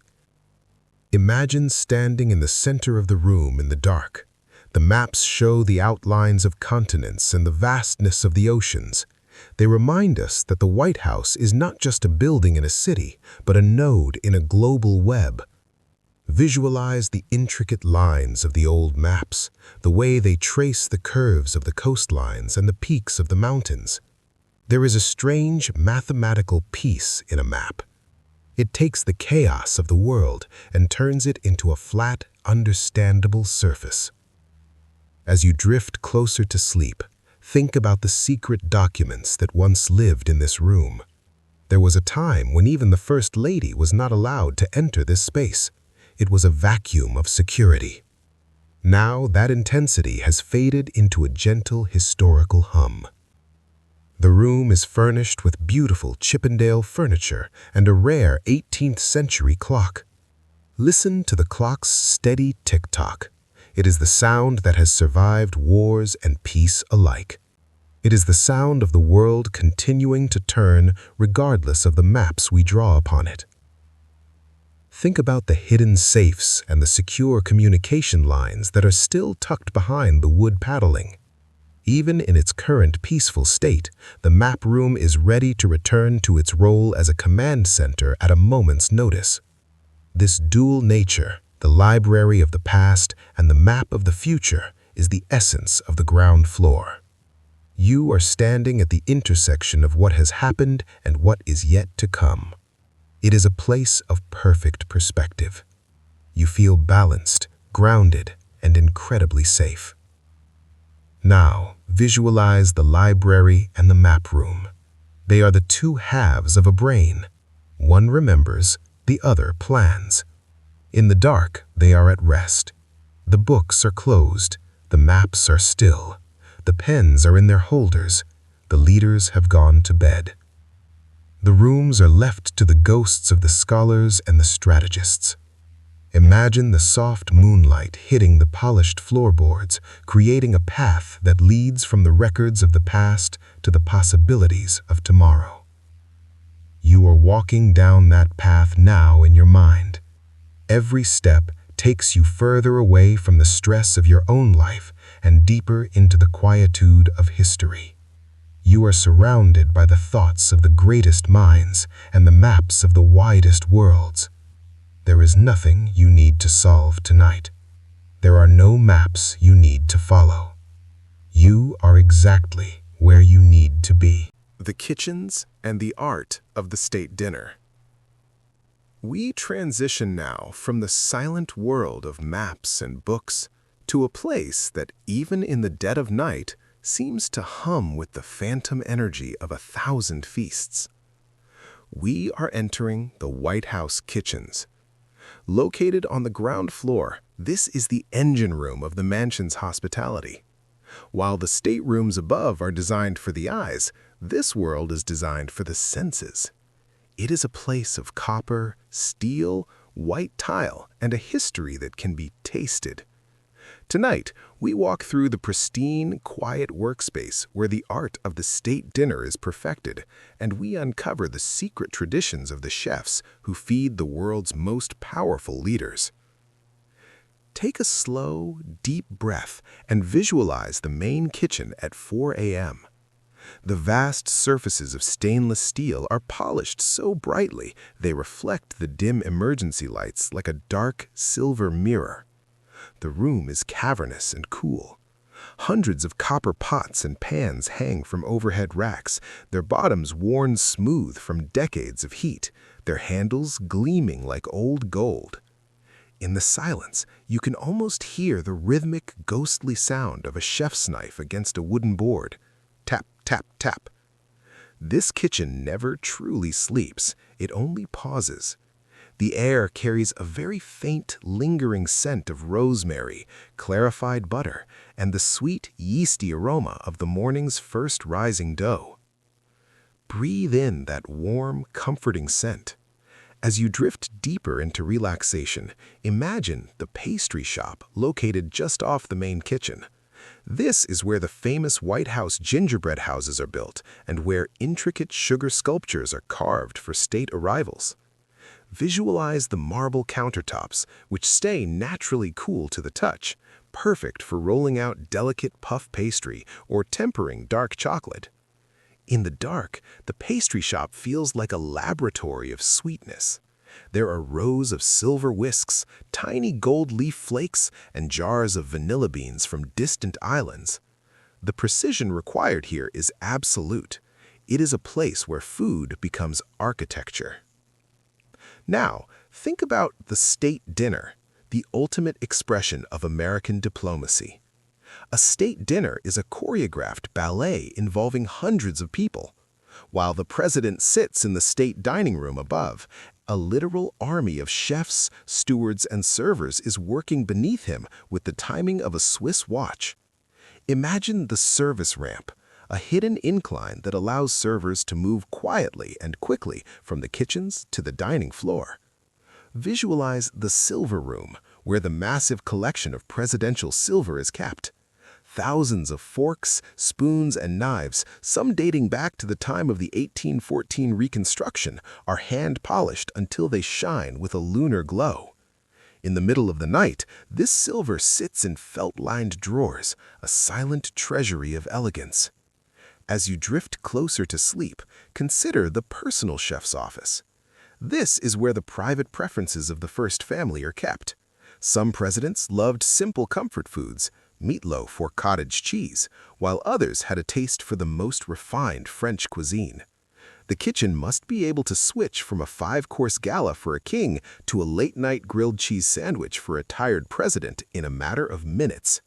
This versatility is the secret of the house. It is a world-class restaurant and a family kitchen all at once.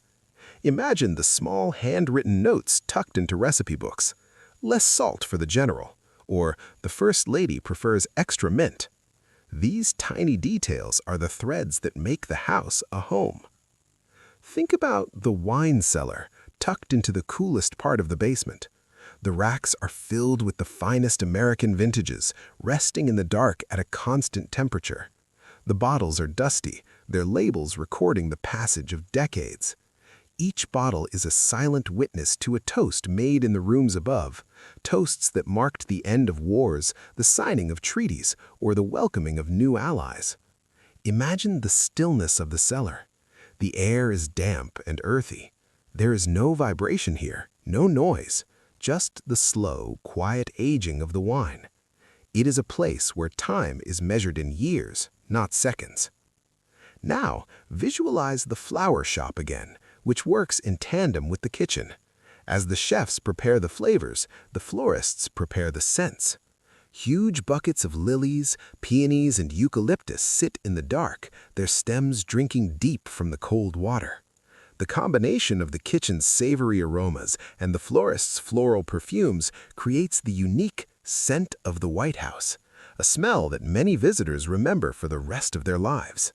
It is the scent of a house that is always ready for a guest. You are that guest tonight, and the house is at its most peaceful for you. As you fall deeper into sleep, imagine the kitchens beginning to slowly wake up.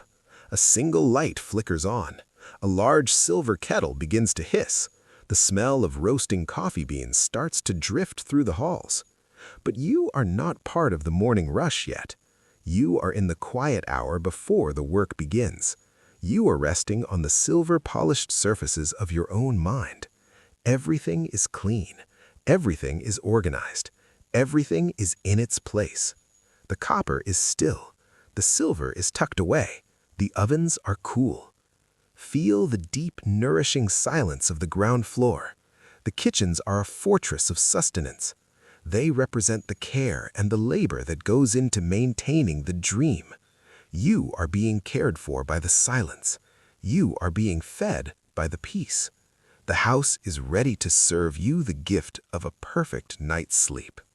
The Secret Service and the Security Shadows.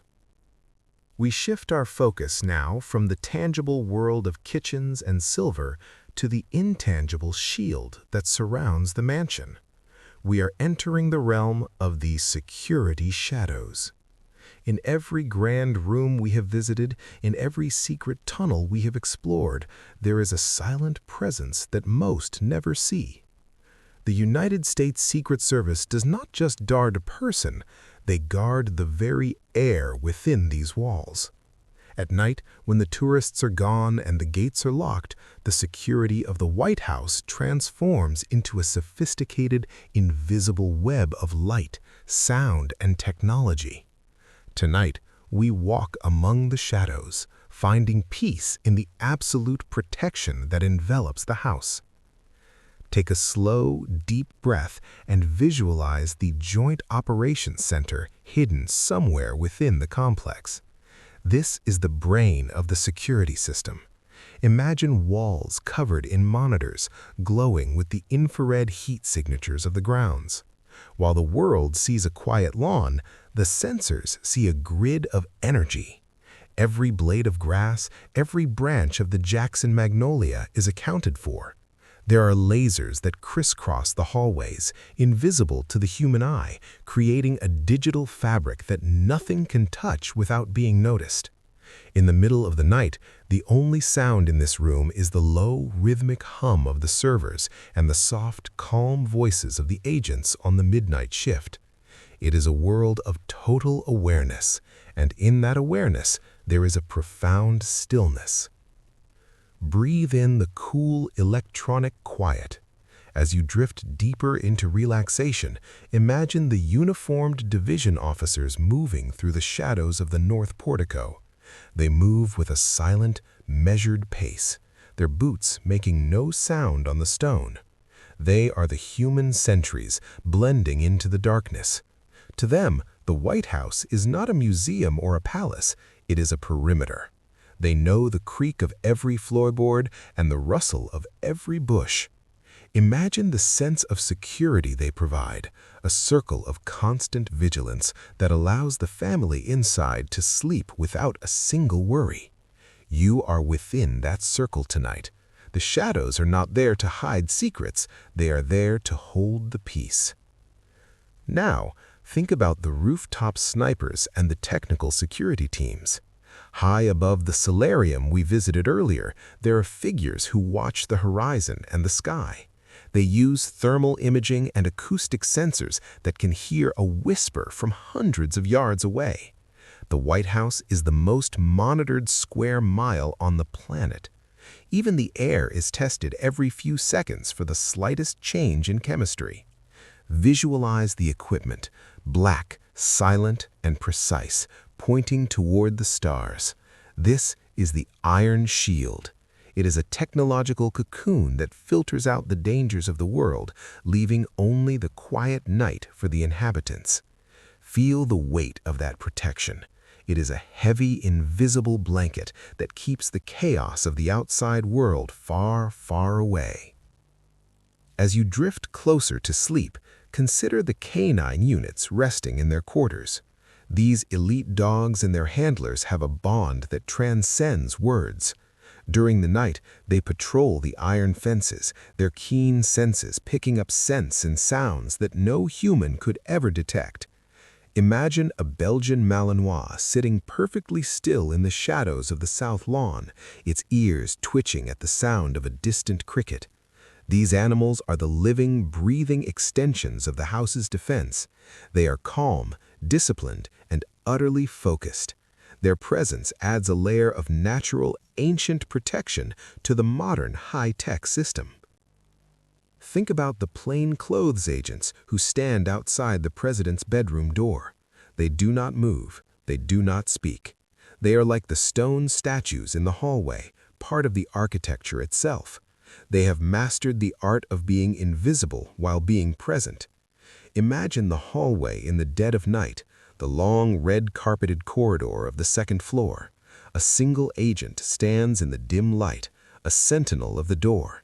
Their presence is a guarantee that the history being made inside that room will continue undisturbed. This is the ultimate silence, the silence of a guardian. The security shadows also extend into the digital world.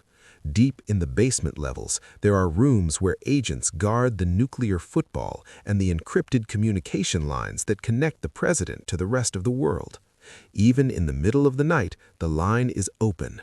But tonight, there are no calls. There are no crises.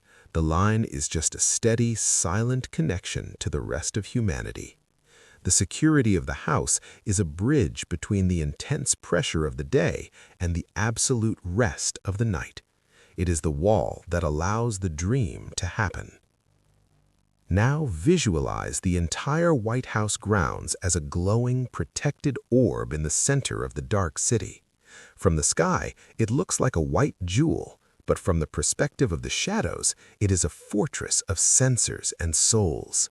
You are walking through the gardens again in your mind, but you are not afraid of the dark. You know that every shadow is a friend. Every dark corner is a protected space. The Secret Service are the keepers of the silence. They hold back the noise of the world so that the house can breathe. As you fall deeper into sleep, imagine the security grid slowly fading from your mind. You don't need to know how it works, you only need to know that it is there. The lasers are silent, the cameras are steady, the agents are at their posts, the dogs are watchful. The house is the safest place on earth, and you are tucked deep inside its heart. You are wrapped in layers of steel, stone, and human dedication. There is nothing that can disturb your rest.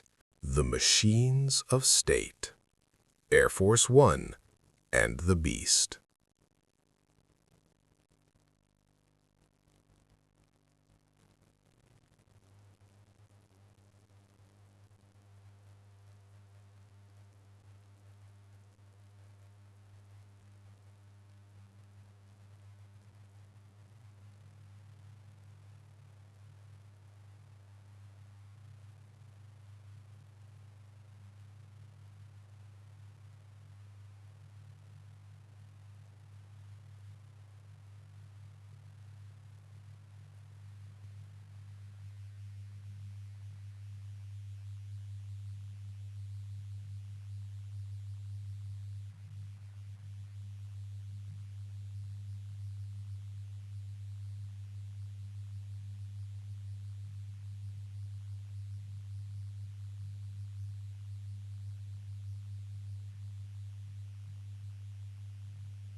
The midnight shift and the silent staff.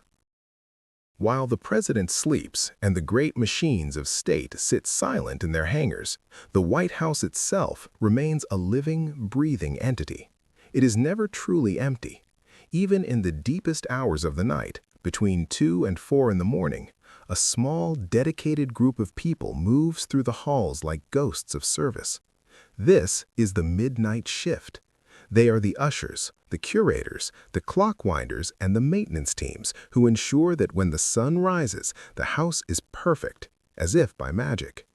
Tonight, we walk alongside these silent stewards, finding comfort in the rhythmic, quiet care they bestow upon this historic home.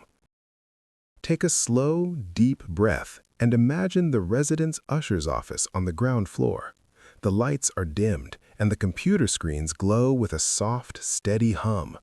The usher is the conductor of the house's daily life. On the midnight shift, their task is one of transition. They oversee the final cleaning of the staterooms and prepare the schedules for the coming dawn.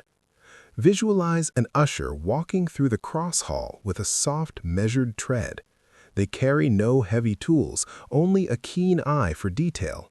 They notice the slightest tilt of a portrait or a stray petal that has fallen from a vase onto the marble floor.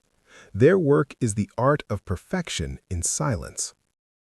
Breathe in the scent of fresh floor wax and the faint, cool aroma of the night air.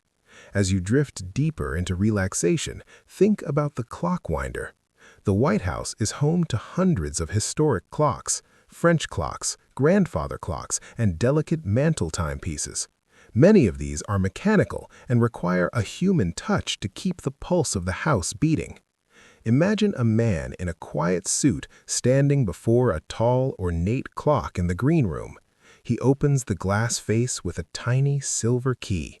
The sound of the winding, krr, krr, krr, is the only noise in the room.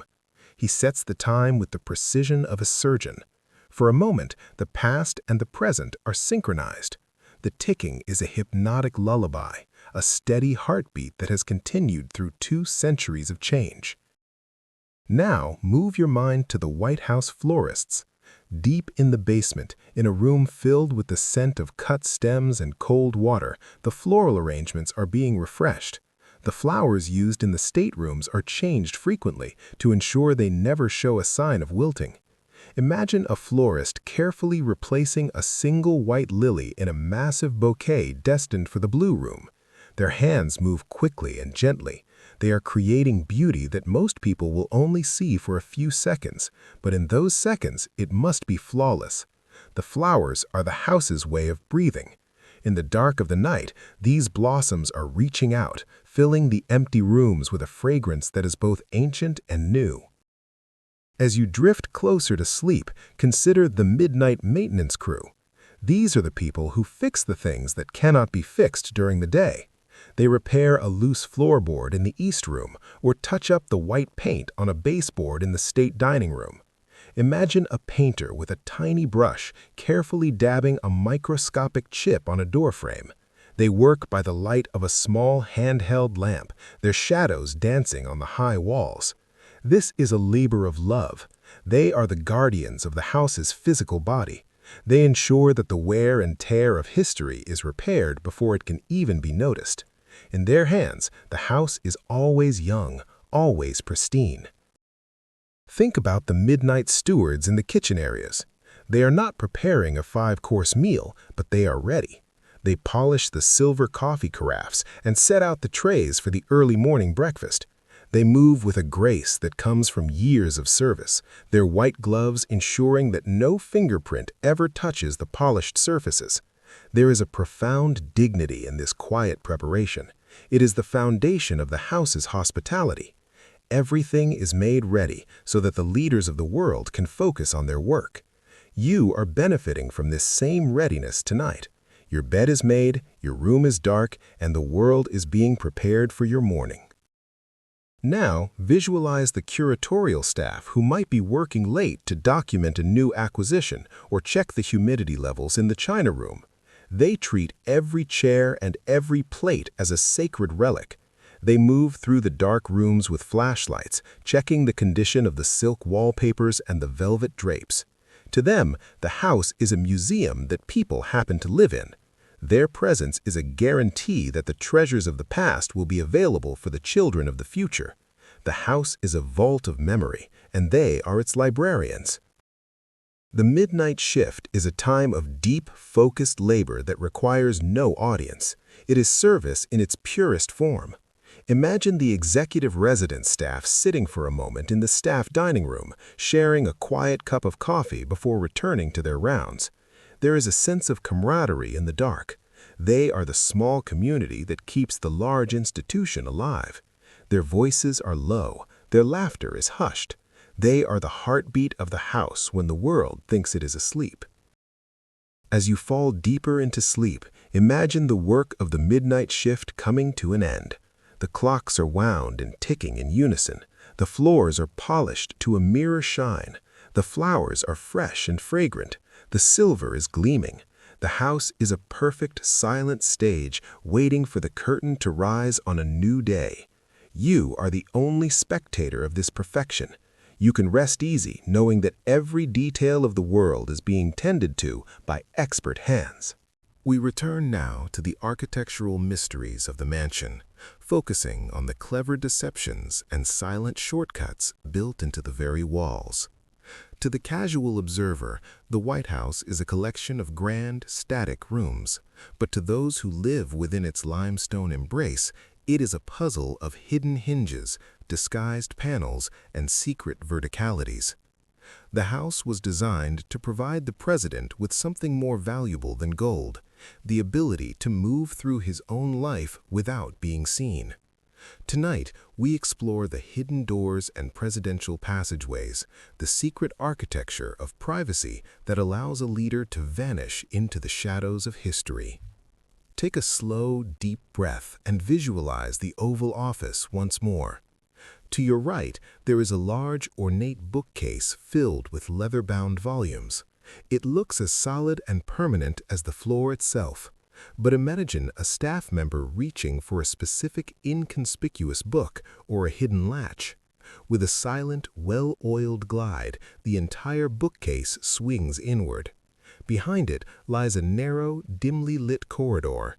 This is the president's private study and his private dining room. It is a secret world just inches away from the most public room on Earth. In the dark, this passageway smells of old wood and the ozone of secure electronics. It is the president's escape hatch, a place where he can step away from the weight of the world and simply be a man again. Breathe in the quiet of this hidden space. As you drift deeper into relaxation, think about the secret staircases. During the various renovations, especially the Truman reconstruction, engineers added several vertical shafts that allow a president to move from the second-floor residence to the first-floor offices without ever using the grand staircase. Imagine a door disguised as a decorative wall panel in the yellow oval room. When pushed, it reveals a narrow, spiral staircase made of cold steel and stone. Descending these stairs in the middle of the night feels like moving through the inner workings of a giant clock. The air is still, and the only sound is the soft, rhythmic echo of your own movement. These stairs are the veins of the house, invisible but essential. Now consider the hidden doors of the staterooms. In the red room and the green room, there are doors integrated into the silk-covered wall panels so perfectly that they are nearly impossible to see when closed. They have no visible handles or hinges on the outside. They are used by the service staff to enter and exit with trays of tea or documents without disrupting the flow of a meeting. Imagine a wall of red silk suddenly parting like a curtain, a silent figure stepping through, and the wall sealing shut again with a faint, airtight click. These doors represent the house's ability to provide service without intrusion. They are the architecture of discretion. As you drift closer to sleep, visualize the underground colonnade. While the public sees the beautiful white pillars of the walkway above, there is a mirroring corridor directly beneath it. This tunnel allows for the movement of heavy equipment, laundry, and supplies between the east and west wings. It is a world of utility, pipes, wires, and concrete, hidden beneath the elegance of the rose garden. At night, this tunnel is a long, brightly lit perspective of industrial efficiency. It is the house's backstage, the place where the illusion of effortless grace is maintained. Imagine walking through this tunnel, the sound of the world above completely muffled by the earth. Think about the secret passage that supposedly leads from the basement to the nearby Blair House or the Treasury Building. While many of these are the stuff of urban legend, the White House does have reinforced emergency egress routes designed for a fast exit. Imagine a heavy steel trap door hidden beneath a rug in a quiet office, leading down into a reinforced concrete tube. These are the paths of last resort. They are silent, dark, and waiting. They are a reminder that even in a palace of light, one must always have a way into the dark. Now imagine the hidden elevators. There are several elevators in the house, but some are so discreetly placed that most guests never notice them. One leads directly from the president's bedroom level to the basement levels near the Situation Room. The doors are often paneled to match the surrounding wood, making them vanish into the decor. Visualize the small, brass-fitted interior of such an elevator. It is a tiny, moving room of mahogany and mirrors. In the silence of the night, its movement is a low-frequency hum, a gentle vibration that carries the leader of the nation through the layers of his responsibility. The hidden doors of the White House are not about trickery, they are about the preservation of the human spirit. They allow for a moment of solitude in a life of constant observation. Imagine the president standing in one of these secret corridors, leaning against the cool wall for a moment of quiet reflection. No one knows he is there. The world is looking for him in the Oval Office or the Cabinet Room, but he is in the in-between spaces. He is in the silence. As you fall deeper into sleep, imagine the house as a giant, intricate puzzle box. The walls are not just walls, they are portals. The floors are not just floors, they are covers for deeper secrets. But tonight, all the secret doors are closed. The latches are secure. The bookcases are in place. The silk panels are flush against the walls. The house has folded itself up for the night, its secrets tucked safely away. You are in a place where even the walls know how to keep a secret, and the biggest secret of all is the location of your perfect, undisturbed rest. We ascend now for the final time, moving past the solarium and climbing a narrow, wooden staircase that feels older and more intimate than the grand marble steps below. We are entering the attic. If the floors below are the memory of the nation, the attic is the house's personal subconscious. It is a vast, quiet space tucked beneath the pitched roof, where the air is warm and carries the evocative scent of dry wood, old dust, and the vanilla-like aroma of aging paper. Here, the grand theater of the presidency is packed away in crates and trunks. Tonight, we wander through this silent archive of forgotten treasures, finding a deep sense of peace in the objects that have finished their work and are now simply resting. Take a slow, deep breath and visualize the long, low-ceilinged expanse of the attic. The light here is dim, filtered through small, arched windows that look out over the city. This space is filled with the fragments of 2 centuries. You see rows of antique chairs with frayed silk upholstery, their gold leaf peeling like autumn leaves. There are heavy trunks belonging to the Lincolns and the Grants, their leather handles worn smooth by long-gone journeys. In the middle of the night, these objects seem to lean into one another, sharing secrets of the rooms they once inhabited. Imagine the silence. It is a soft, dusty silence that absorbs the sound of the world below, turning the attic into a quiet island in the sky. Breathe in the stillness of the heights. As you drift deeper into relaxation, think about the forgotten portraits.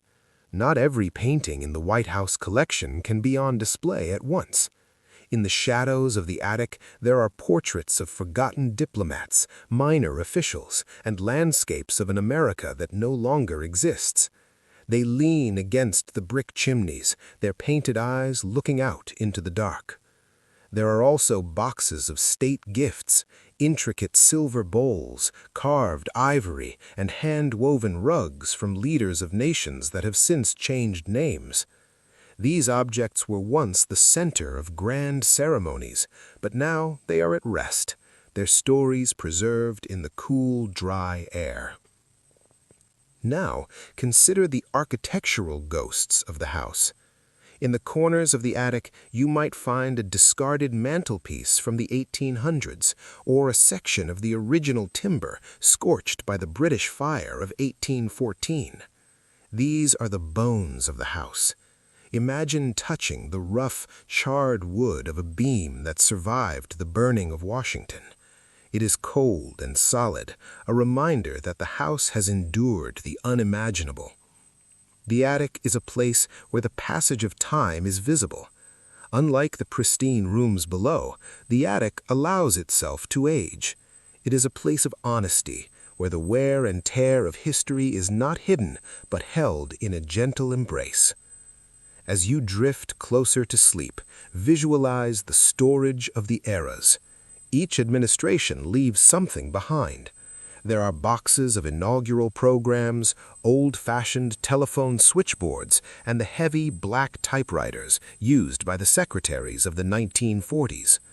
Imagine the holiday ornaments stored in large wooden crates, thousands of glass balls and hand-painted stars that have decorated the Blue Room Christmas trees for decades. In the dark, the tinsel catches a stray beam of moonlight, a tiny flicker of silver in the shadows. The attic is the house's attic, but it is also the nation's attic. It is where we keep the things we are not ready to throw away, but no longer need to see every day. Think about the Secret Service equipment from decades ago, the bulky radios and the grainy photographs of old motorcades. They sit alongside the trunks of 19th century first ladies. In the attic, there is no hierarchy. The high-tech tools of the past are equal to the handmade lace of the pioneers. Everything here is just a part of the long, continuous thread of the White House story. Imagine the attic as a giant, quiet brain, storing every detail, every face, and every event that has ever passed through the north portico. As you lie in your bed, feel that same sense of storage. You are packing away the day, placing your thoughts in soft, protective crates and letting them rest in the quiet corners of your mind. Now imagine the roof beams above you. They are massive and strong, holding up the weight of the flagstaff and the slate tiles. The wind whistles softly against the roof, a low, melodic sound that makes the attic feel even more like a sanctuary. You are tucked away under the eaves, protected by the history that surrounds you. The attic is the most secure part of the house because it is the most forgotten. No one comes here to argue or to decide. They only come here to remember. Visualize the entire attic now as a soft, gray-toned world of shapes and shadows. The trunks are locked, the portraits are still, the dust motes are dancing in the moonlight. The house below is a palace of light and power, but the attic is a cathedral of quiet. You are wandering through this cathedral and you feel a profound sense of relief. You don't have to be a treasure. You don't have to be a portrait. You can just be a witness to the peace. Breathe in the scent of the cedar and the dry air. Breathe out the last of your own history for the night. You are entering a sleep that is as deep and as undisturbed as the bottom of an old trunk. The world is moving on below, but up here, time has stopped. The attic is a place of eternal rest. Sleep now, as the image of the old trunks and the shadowed rafters fades into the darkness. In our final part, Part 20, we will return to the North Portico to see the White House at dawn. The moment the lights go on, the first breath of the new day, and the cycle of history beginning all over again. But for now, there is only the quiet. There is only the dark. There is only sleep. The Unknown History of the White House. Part 20. The Dawn of a New Day. Our journey through the silent corridors, the deep bunkers, and the shadowed attics of the White House has brought us through the heart of the night. We have walked with the ghosts of the second floor, listened to the rhythmic ticking of the clocks on the ground floor, and felt the immense security of the West Wing. But now, the deep velvet black of the night is beginning to soften. In the far distance, over the dark line of the Potomac River, the first faint hint of a pre-dawn blue is touching the horizon. We stand now on the North Portico, watching the house prepare for the dawn of a new day. Take a slow, deep breath and feel the transition of the air. It is at its crispest and coldest just before the light arrives. The white limestone of the mansion, which has looked like bone in the moonlight, now begins to take on a soft, pearlescent glow. Imagine the silence of the north lawn. The security shadows are still at their posts, but there is a subtle change in their energy, a shift from the deep watch of the night to the active readiness of the morning. The city of Washington is still asleep, its street lamps flickering like dying embers, but inside the White House, the first sparks of life are beginning to catch. Breathe in the freshness of the early morning. As you drift in the final moments before total sleep, visualize the first light hitting the East Room windows. The crystal chandeliers, which have been dark and silent for hours, catch a single ray of sun and fracture it into 1,000 tiny rainbows against the white walls. One by one, the silent staff we met on the midnight shift conclude their work. The fresh flowers are in their vases, the floors are gleaming, the silver is set. The house is a perfect, unblemished stage, waiting for the actors to take their places. This is the moment of purest potential, the few minutes when the burdens of the previous day have been washed away and the challenges of the new day have not yet arrived. Think about the presidential breakfast being prepared in the kitchen. The scent of coffee and toasted bread begins to rise through the service elevators, a warm and domestic aroma that cuts through the formal air of the staterooms. On the second floor, the first family begins to stir. The heavy silk curtains are pulled back, revealing the wide expanse of the south lawn, where the morning mist is rising from the grass in long, ghostly curls. The cycle of history is beginning again. The decisions that will be made today will eventually become the stories we tell in the attics of tomorrow. But for this brief moment, there is only the quiet beauty of the sunrise. As you drift closer to sleep, imagine the changing of the guard. The agents who have watched over the sleep of the nation are replaced by the day shift, their faces fresh and alert. The Marine One helicopter crews at Quantico are checking their flight paths. The staff in the West Wing are arriving, their footsteps echoing in the narrow halls as they carry the first briefings of the day. The house is waking up, stretching its stone limbs and preparing to carry the weight of the world once more. But you, in your mind, are moving in the opposite direction. You are staying in the peace of the transition. Visualize the American flag being raised to the top of the staff. It catches the morning breeze, unfurling with a soft snapping sound against the pale blue sky.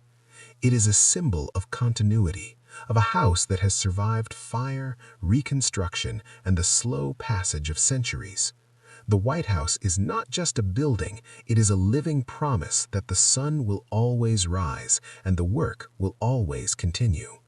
You can feel the strength of that promise. It is a solid foundation that allows you to let go completely. The world is in good hands. The house is awake, so you don't have to be. Now imagine the entire 18-acre complex bathed in the golden light of the early sun. The shadows of the Jackson magnolia are long across the grass. The south fountain is sparkling. The Oval Office is bright and ready. The history of the night is being tucked away into the records, and the new history is being written in the first light of the morning. You are watching this from a distance now, drifting further and further away into the clouds. The house is becoming a small white speck in the vast, beautiful landscape of the country. Feel the warmth of the sun on your face in your imagination. It is a gentle, comforting warmth that signals the end of your journey. You have explored the depths and the heights. You have seen the machines and the ghosts. You have understood that the White House is a place of immense power and immense peace. And now that peace is yours to keep. The dawn has come for the house, but for you it is the beginning of the deepest, most restorative rest. Breathe in the light. Breathe out the last of the world. You are sinking into a sleep that is as bright and as hopeful as the morning sun, but as deep and as quiet as the midnight bunker. The gates are open for the day, but you are safe in your own sanctuary. The story of the house continues, but your chapter for today is finished. The White House is at work. The world is turning. The light is here. And you are finally, perfectly, and deeply asleep. Sleep now. The dawn is yours. The peace is eternal. The journey is complete.